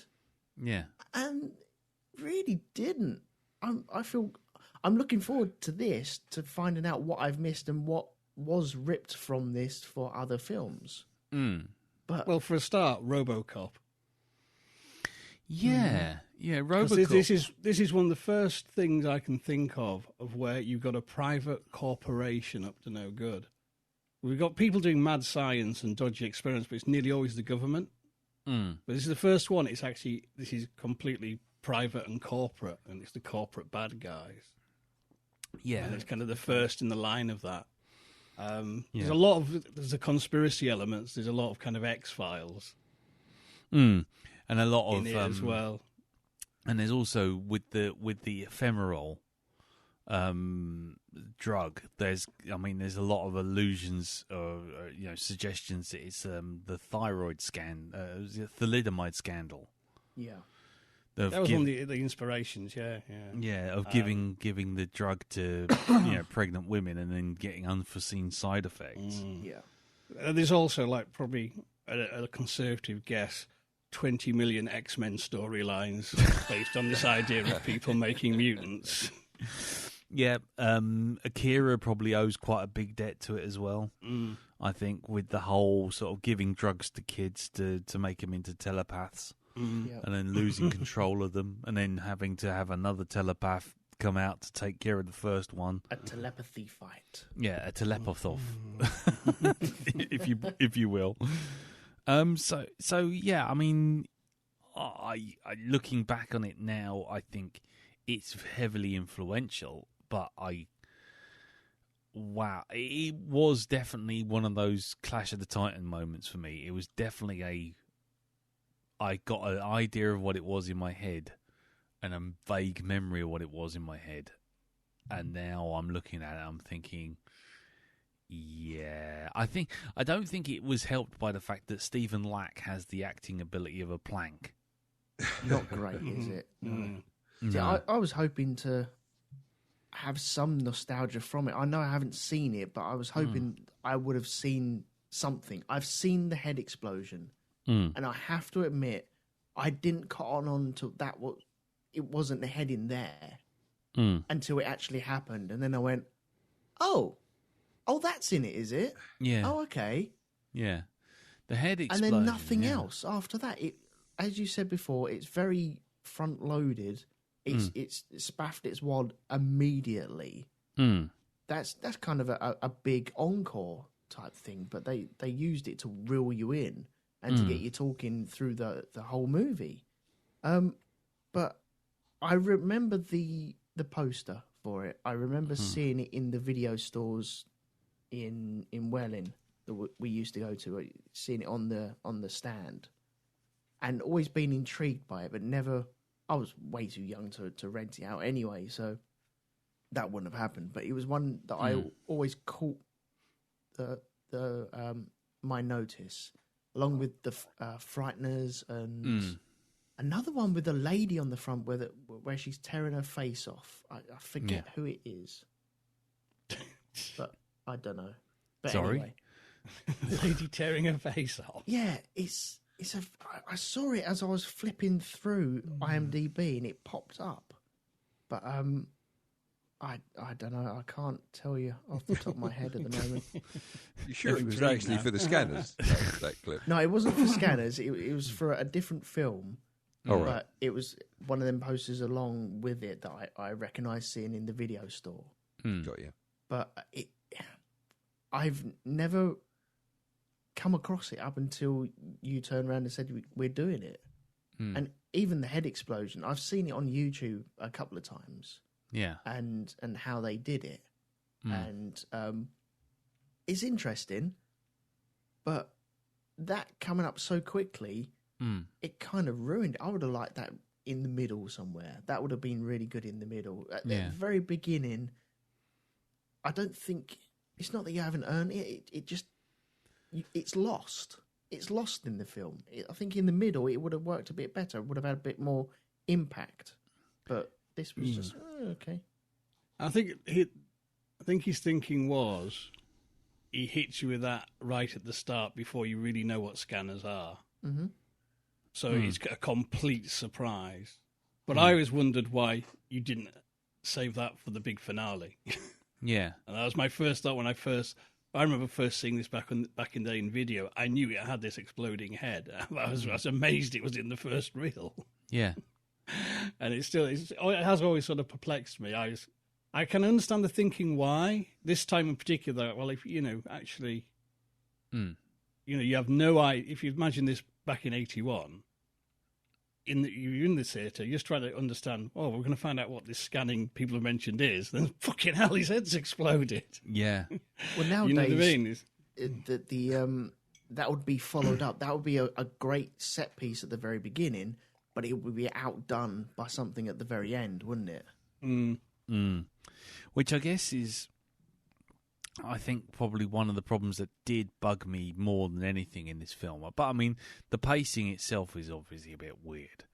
But I think the vagueness of the powers kind of threw me a bit. Because at one minute it's just, he can make a brain explode. Or he can make a lady in a shopping mall have an epileptic fit. Or... he can... Is he coming on to us? Yeah. Oh, my God. Then you're thinking, well, hang on, she's getting a bit fruity about this, isn't she? Yeah, exactly. And then, the next minute they can read minds. And then just after that, it's like he can now talk to computers through the telephone using his brain. And it's just like, okay. And then by the end of it, it's like, and now I've completely possessed a completely different person and changed their eye colour. It's like, what? Hang on. Where? And I think that's the thing that that I took away from it last night more than anything was the fact that you're just sitting there going, well, part of the problem with this film is that none of the powers are clearly enough defined that when it comes to the finale, that reveal of his mind inside Ironside's head makes sense. It doesn't. Yeah, there were no. I know, but Revok says though he's going to do that to Cameron. I'm going to suck your brain dry. Yeah. And you'll be with me whether you like it or not. And as it is, he's kind of his little brother's more powerful. I mean, what I got from this sort of movie was kind of, it's not explicitly stated, but I got the impression that every scanner Cameron meets, he learns their tricks, and it's like in the room where he's meeting the scanner underground, they're scanning together, and the assassins come in. One woman has the power, she slams them and they go on fire. And then later at the end, he can do that, and every scanner he meets, he gets more powerful. Yeah. So it's a bit like Heroes with Peter Petrelli, but he used to just be in the room with where Silo used to cut the heads open and do the whole brain surgery thing. He just has to be there. Yeah. I'd forgotten the whole thing with the computer, but Oh God! just yeah. put it on Let's talk point. about Put it on point, though. Mm-hmm. What are thoughts? Just electrical impulses. Yeah.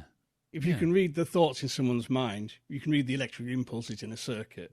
And in context for the time, a couple of years later, we had Tron, which effectively said computers are like the numbskulls. That if you go inside them, there's little blokes running around on the circuit. So it was ahead of the game on that front. I love the At least, it's just a lot more plausible than fucking Tron. And a better understanding of how computers work. Yeah. And so basically we can draw a direct line from scanners through Tron and out the other side to the numbskulls as featured in the Beano. Yes. Right, brilliant. That's what struck me. I watched that. I realized Tron's just the numbskulls in Neon, isn't it? It's the numbskulls theory of computing. It's little blokes inside running around. That's right, yeah. I love it. Yeah. Which then became Free Guy, I guess. There you go. Wow. So, I don't know where to go from there. I mean, Jesus. All I can think now is Martin Thompson suddenly Googling high-res pictures of the numbskulls and trying to do them in multicolours. Anyway, so what, Darren? I mean, Yeah. You mentioned the Gurnoff. The Gurnoff.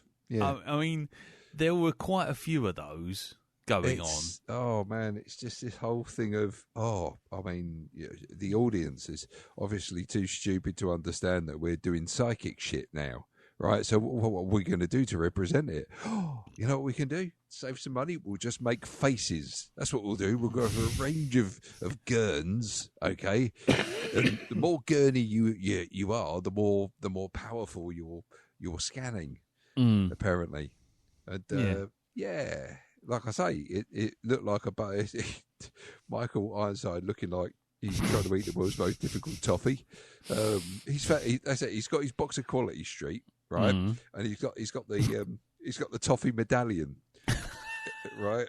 It's like it's the only. It's like he's got 30 of them because everybody else has fucking taken all the other ones.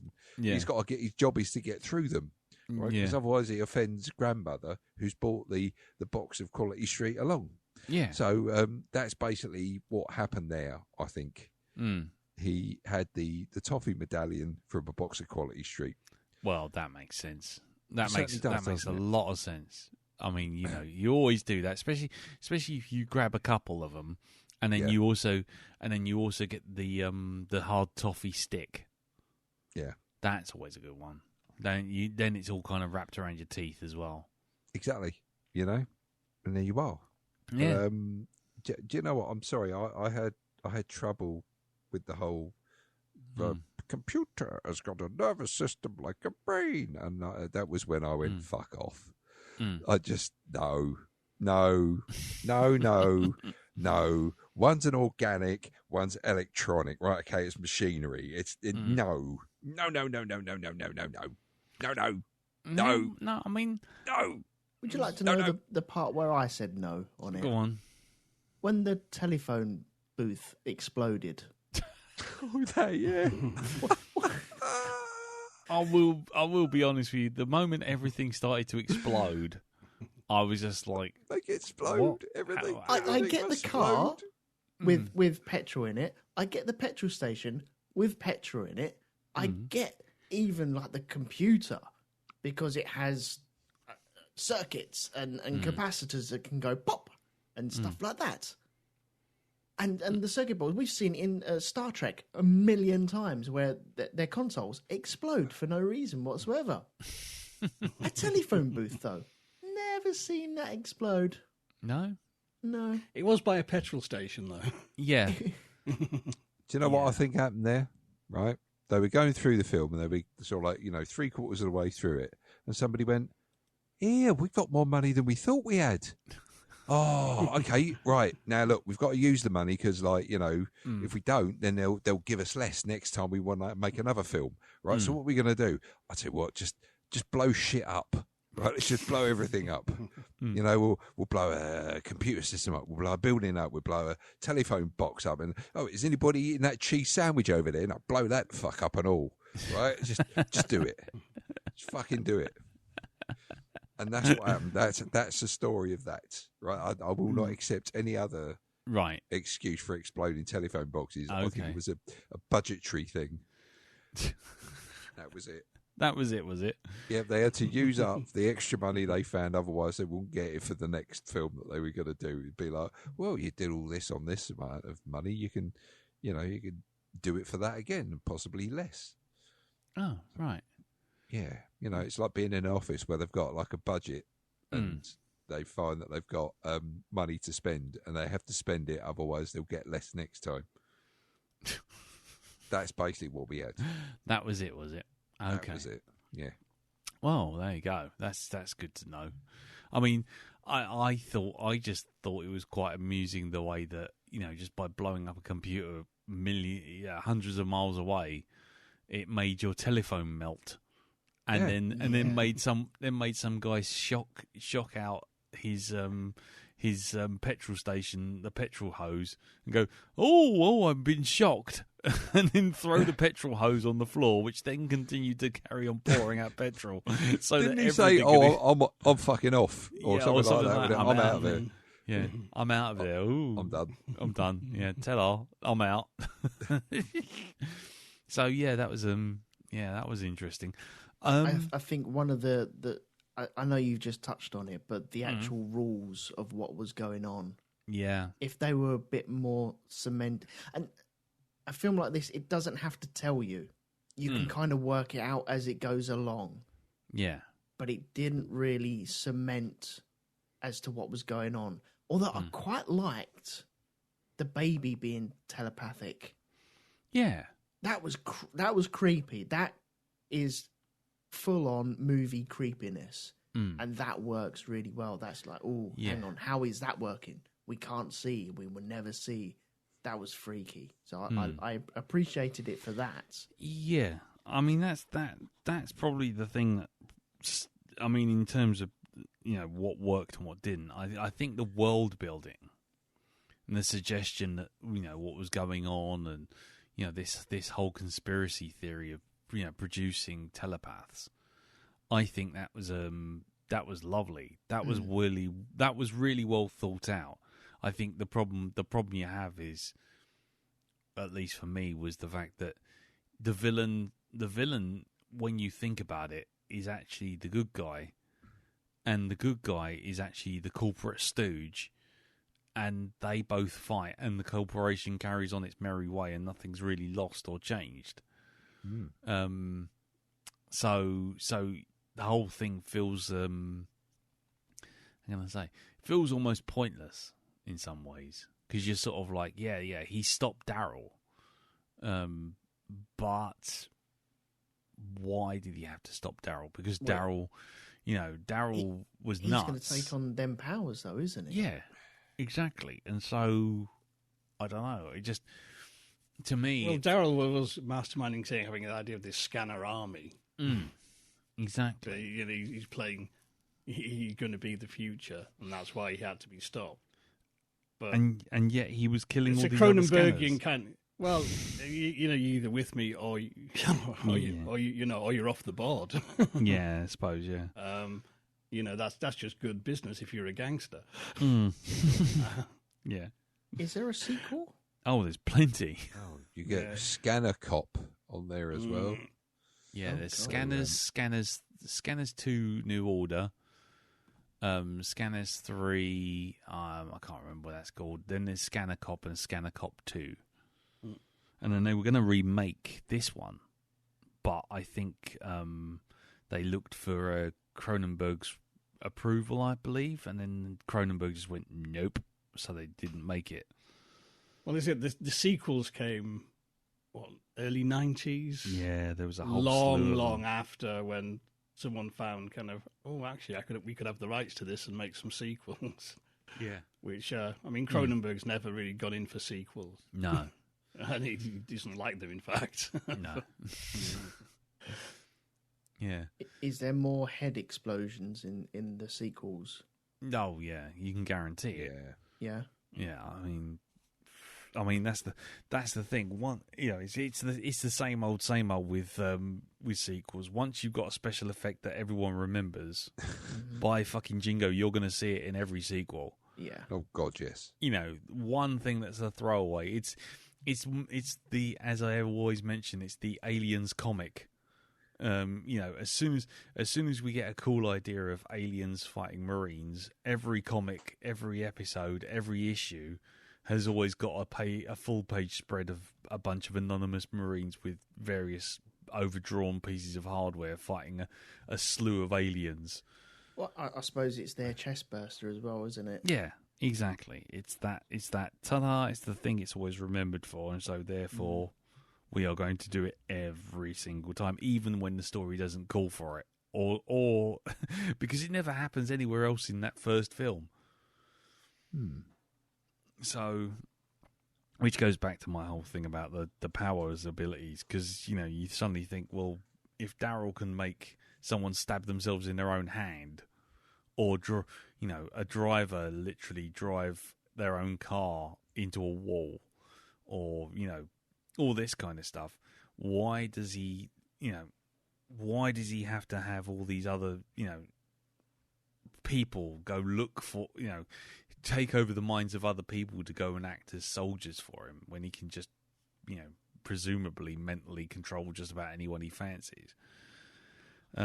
It's the Force problem as well, isn't it? Mm. One moment Darth Vader can't do it without pointing at the person and looking at him, and next minute he can do it over Skype. Yeah. Yeah.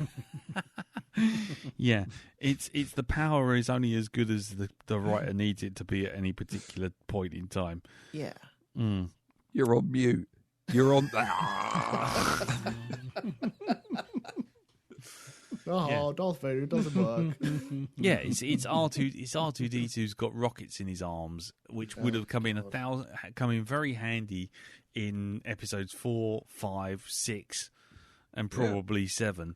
But a compartment inside his head for a lightsaber, and all these other Drinks tray. Drinks trays, exactly. Yeah, anything that could have come in handy, but we only do it once. a full set of condiments. Yeah. An entire an entire collection of mustards. A speedboat. And Bully's special prize. Oh God, are we saying that R2D2's like the Red October? Yeah. Has he got like various? He's got like so many compartments. So many compartments. The Red October is actually in R2D2. Yeah. Yeah. R2D2 was America. Yes. Yeah. The three-legged droid is America. No.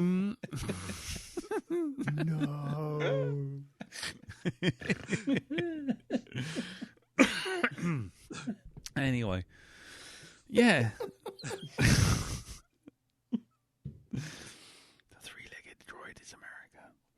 I'll tell you what, if you're impressed with that, you should see the heated plunge pool that he's got on board as well.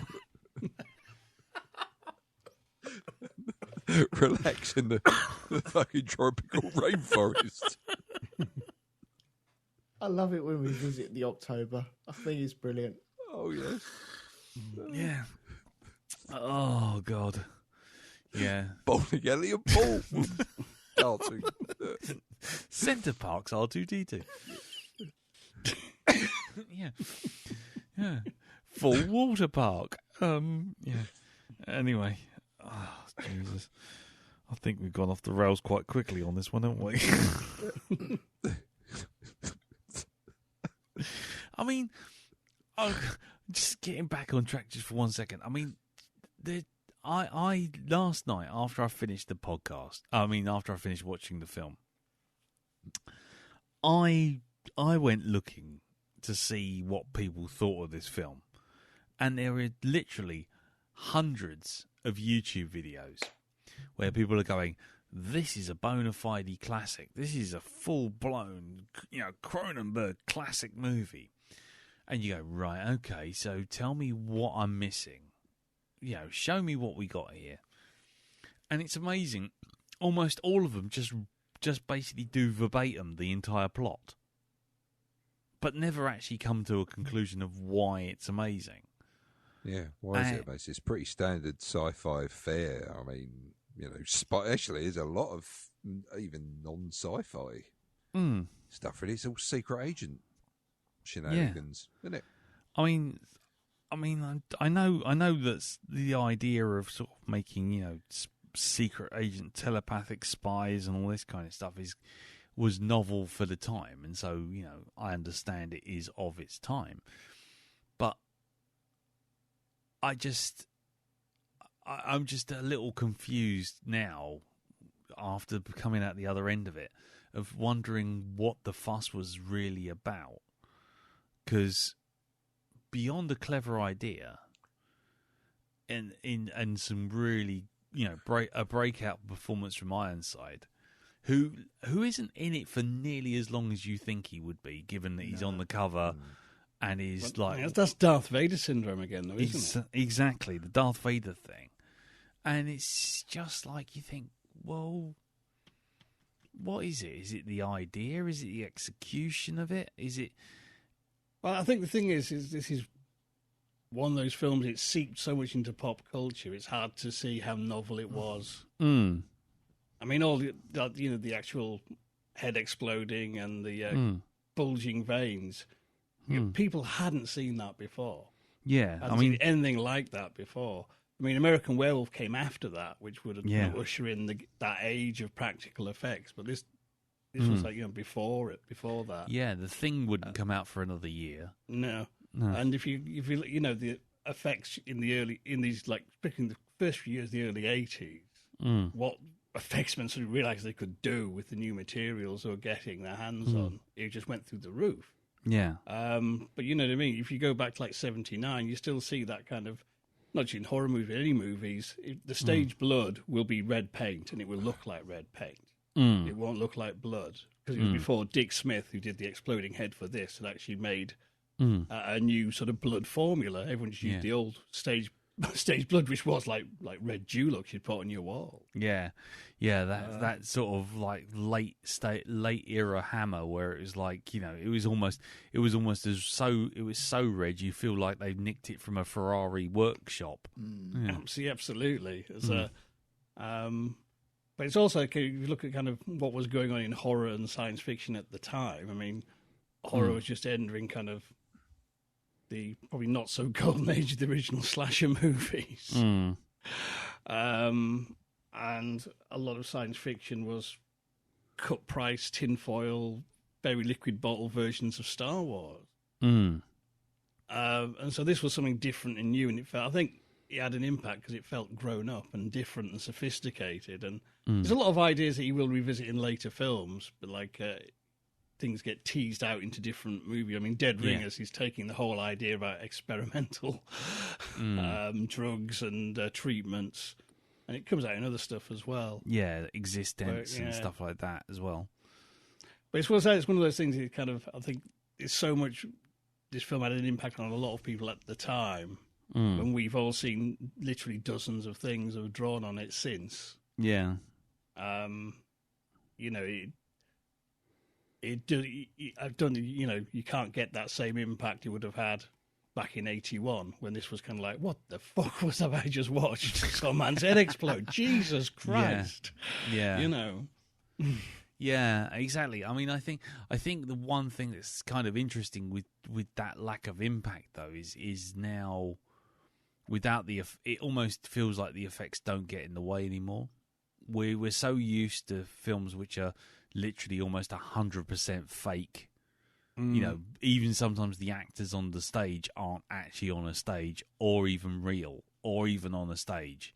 You know, it's just, you know, we're so used to sort of like the CGI practical effects overload now that something like Scanners seems relatively quaint, which means that when we look back on it now, we're looking at the story rather than the wow stuff of the effects itself.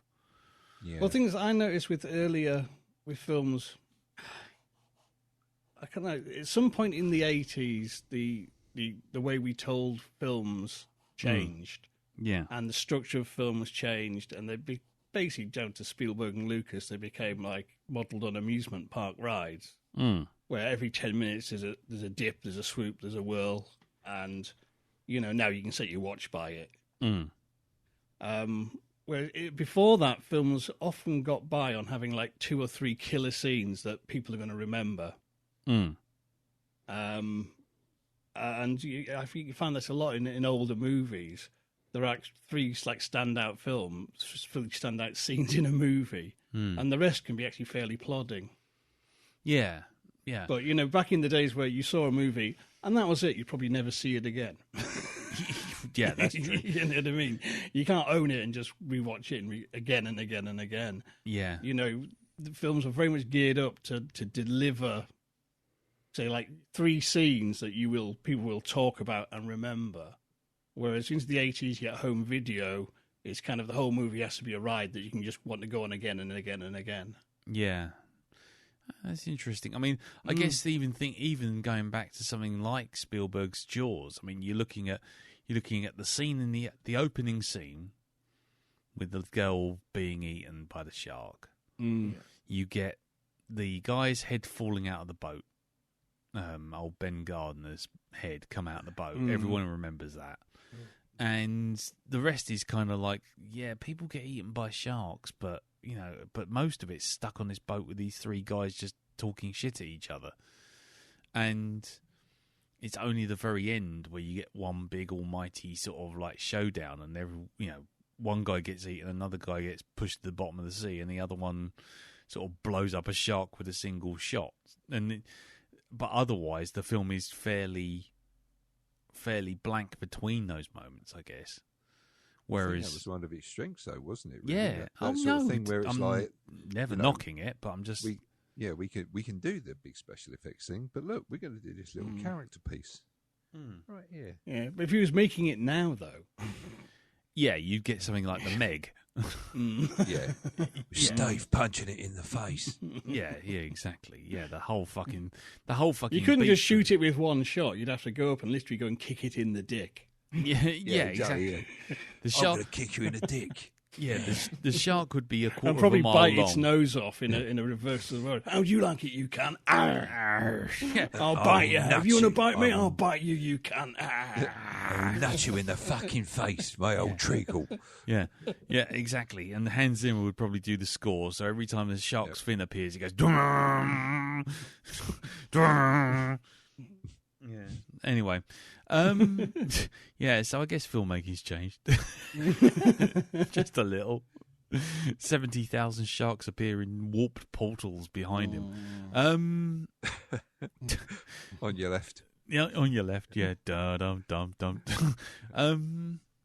Yeah, I don't really know what else to add to this. I mean, to the review, because I mean, like I say, I kind of had the sort of stuffing knocked out of me with the expectation versus the reality of it. So I kind of was hoping it'd be a lot better than it was, and I came away appreciating the ideas and appreciating the thought behind it, and wishing, in many ways, I do kind of wish it did get remade, because I think it's one of those films that I think, if they had actual production time, because as you say, Jim, I'm looking at the Wikipedia now that Cronenberg was almost writing bits of the script on set as they were going, and I think if they remade it now, you'd probably get a modern day version of Akira, I guess. But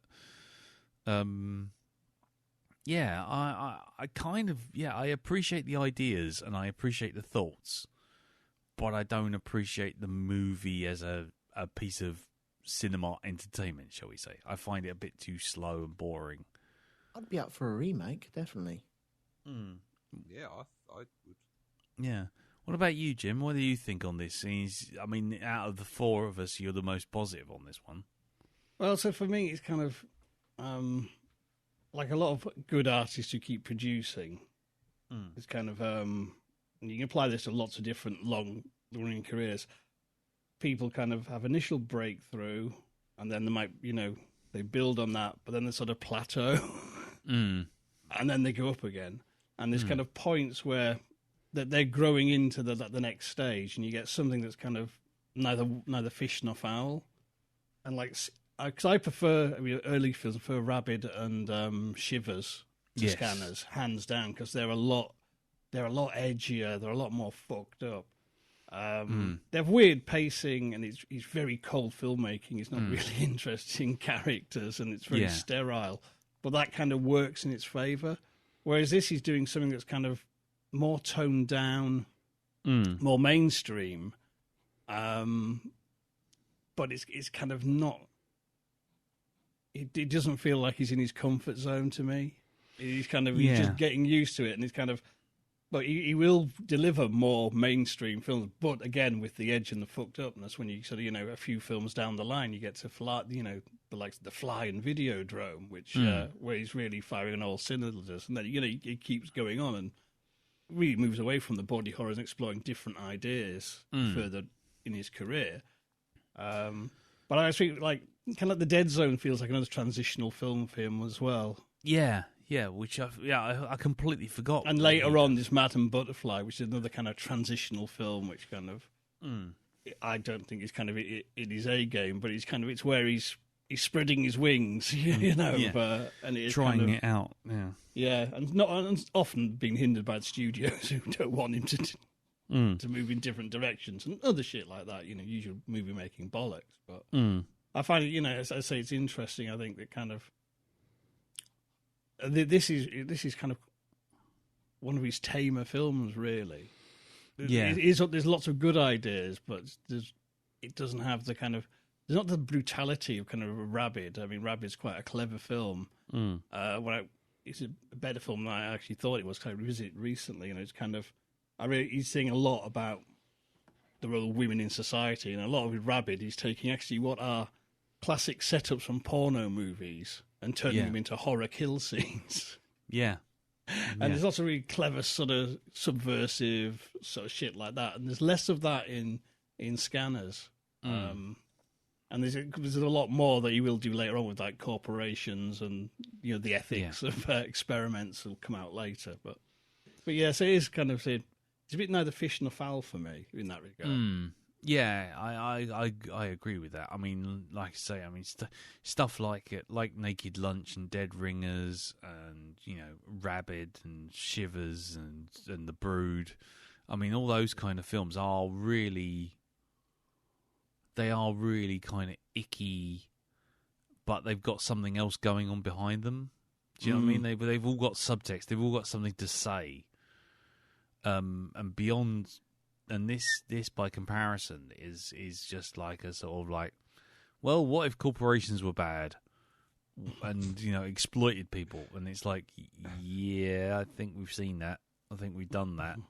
I think we live in that now. Yeah, I was going to say we're right in the middle of it right now. But you know what I mean? It's like Existence and Crash. Crash is another one. Have you seen that? Oh yes. Oh good lord. Yeah, that's. God. Now that's not a date movie by any means. I'll be honest with you. But again, it's definitely but that's definitely sort of like more of Cronenberg's wheelhouse of sort of like body horror. The sort of idea of bodies and everything being malleable and unreliable and science and psychology kind of feeding in on itself, and it's very, very odd film, but I mean, something like The Fly, for example, is all about the idea of tampering with genetics and the horrors that can bring, and so Scanners feels like it's trying to do something like that, but it's not there yet. It's not a proper film, if you know what I mean. It just feels like it was kind of a barrage of ideas hastily stacked together,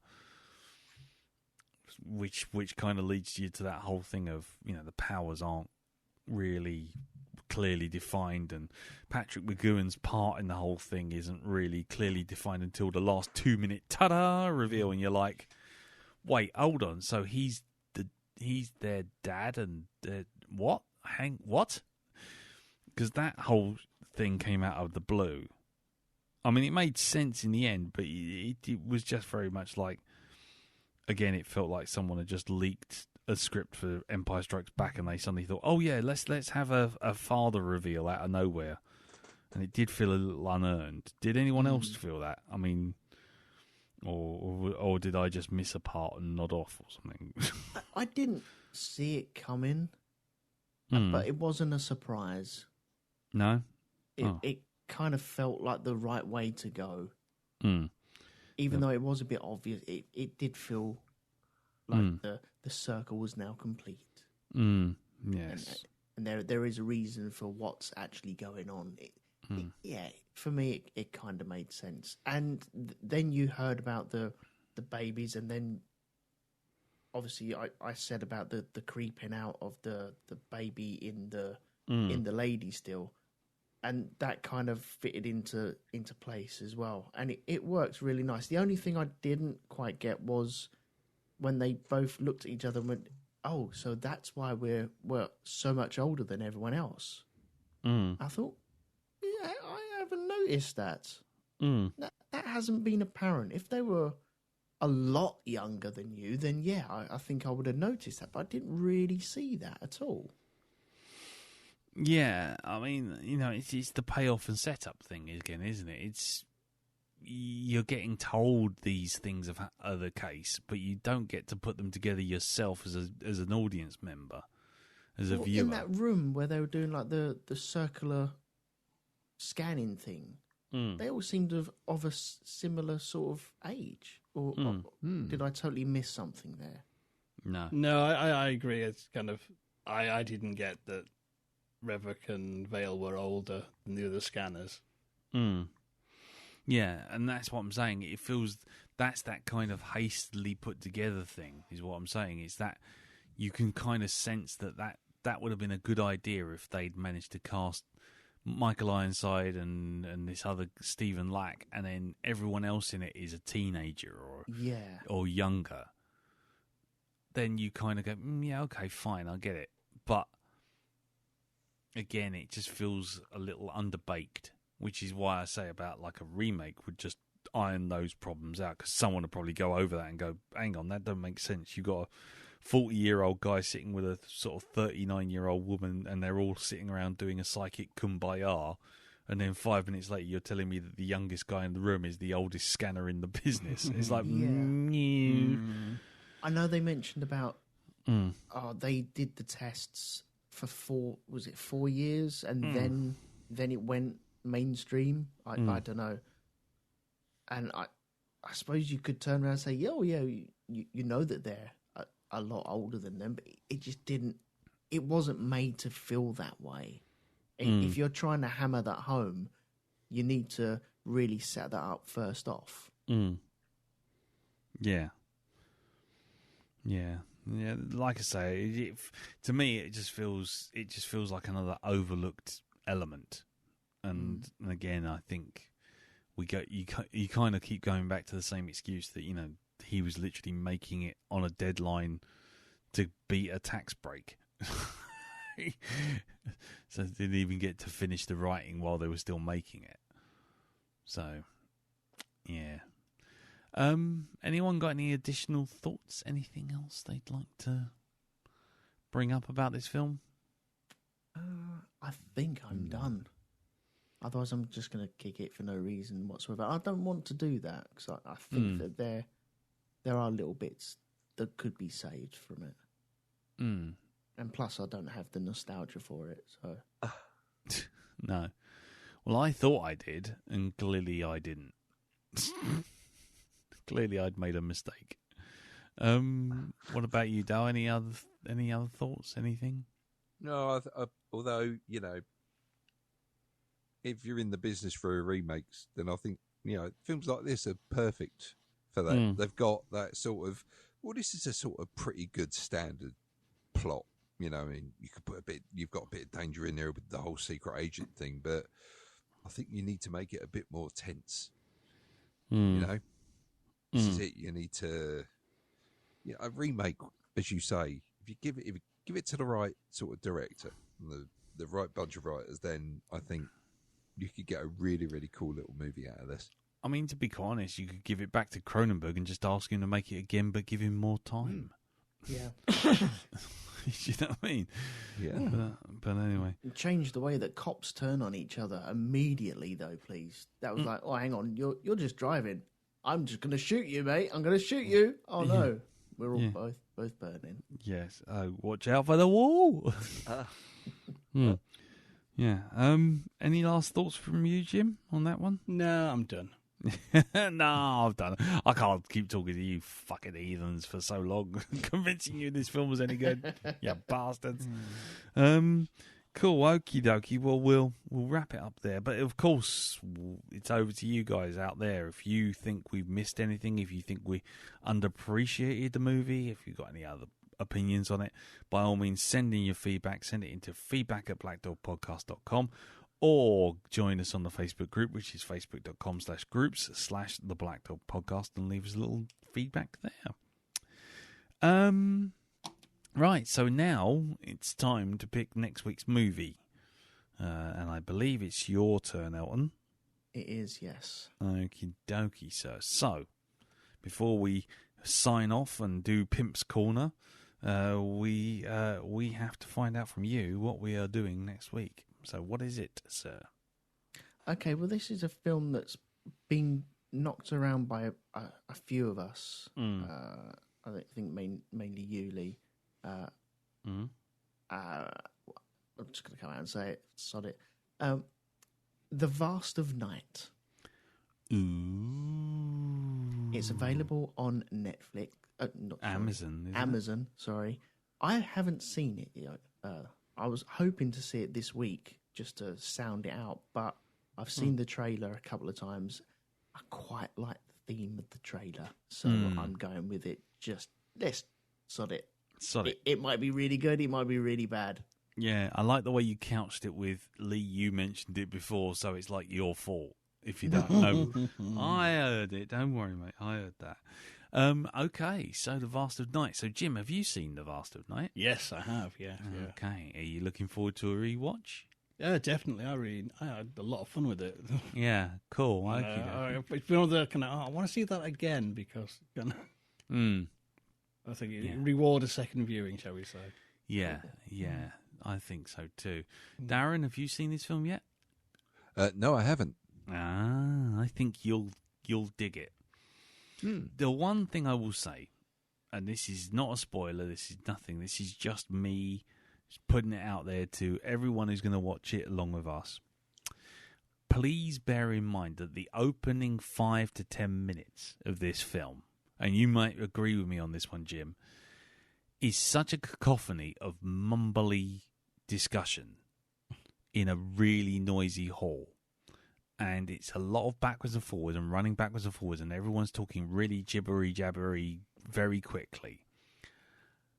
It can be, it certainly was for us when I first watched it, can be a little bit disorientating and possibly a little bit irritating. My advice to you guys is put the subtitles on for the first 10 minutes until it settles down. Okay. I know it sounds like I'm damning the film, and I actually really liked it. But I'm just saying it's been mentioned in a number of reviews, and I kind of agree with it, that the audio mix, and it kind of goes back to what Darren was saying about, watching Fear Street. But the audio mix in the opening bit, as they just walking in and out of various locations very quickly and sort of throwing comments across, can, on certain TVs, sound muddled and muddied. So just bear that in mind. Throw the subtitles on. Go through that first 5 to 10 minutes. And when the film finally settles down, which isn't very long, you don't have to wait long, but once it settles down, you can turn them off and you'll be fine. So I'm just leaving that out there as... Do you agree with that, Jim? No, I would as well. It's kind of, having seen the film, that I would say as well, I think there's a deliberate reason why that opening scene's like that. Yeah. It was a stylistic choice. Yes. For one of the themes of the movie, which I won't give away. But yeah, put the subtitles on. Yeah, just slap the subtitles. Purely because if you get irritated with it, you'll deny yourself quite an interesting little film, and I think that would be a poor decision to kind of like judge it on those first 5 to 10 minutes. I think. Okay, cool. So just bear that in mind. So, ladies and gentlemen, yes, Elton's Choice, Vast of Night. It is available on Amazon. It's an Amazon original, which basically means they bought it in perpetuity off the owner. Yeah, it's well worth a look, I think. So join us there for next week for that. So we'll be off, but before we do, it's over to Pimp's Corner, so we can pimp out everyone else's podcasts. So, Jim, hello, sir. Tell us what's happening on the wonderful world of Hypnagoria. This week I'll probably definitely honest finishing my Brains in Jar seasons. It was meant to finish last week, but I talked far too long about 2 terrible movies. Yes. And I'm talking about another 2. Possibly 3, actually. I might squeeze a third one in. Oh, good Lord. They just crossed my radar. Oh, but God. yeah, the likes of Fiend Without a Face, perhaps the best killer brain movie ever made. By that you mean one of the worst. Oh no, this was one of the best. This was if you've never seen it, it has a last act that will actually shock people back in the 1950s. Okay. There's questions asked in Parliament apparently because he was kind of like, "Oh my God, you really." You'd have to wait another 20 years before you see brains exploded with magnums, put it that way. Oh, right, okay. Yeah. Wow. Well, It goes full out gore in like for a 1950s movie. It's kind of, what the fuck just happened? okay, fair enough. Have you got the Tingler in there as well? Well, no, that's more like Spinal Column's Tingler. You've got to draw a line somewhere. Yeah, you've got to draw a line at the nervous system, I think. Yeah. I agree. Okay, and that's all over at hypnagoria.com. It is indeed. Brilliant. Yeah. Okie dokie. And what about you, Elton? What's going on over Rogue 2? You can catch me and Andy talking about cars going around in circles at the Grand Prix podcast. Yep. And you can catch me and Lee having a discussion about animation that was released today. Oh God! Don't talk to that twat. He doesn't have a clue what he's talking about. Well, I know, but I still put it out anyway. Oh, bless you. Care in the community podcasting. That's what that is. Exactly. Yeah. Help this man out. Brilliant. Okie dokie. And that's all over at rogue2media.com. Yes, It certainly is. Lovely jubbly. And you can find me here. Darren, are you on any podcasts or anything like that? No, not this week. Okie dokie. I will be recording another podcast next week sometime. I'll tell you more about it when I actually do it. So I will be appearing on The Derelict, but I will tell you more about that closer to the time. So that's about it. So, ladies and gentlemen, thank you very much for listening. Thank you, Jim. Thank you, Darren. Thank you, Elton. No problem. And we will see you all next week for The Vast of Night, available on Amazon Prime. So until then, take care. Thanks for listening, and we'll see you all soon. Till then, tatty bye. Bye-bye. Bye-bye. Ta-da. There's a voice that keeps on calling me. Down the road, it's where I'll always be. Every stop I make a new friend. Can't stay for long, just turn around and I'm gone again. Maybe tomorrow I'll wanna settle down. Until tomorrow, I'll just keep moving on. Get out of the booth, Jack. No, I like it in here.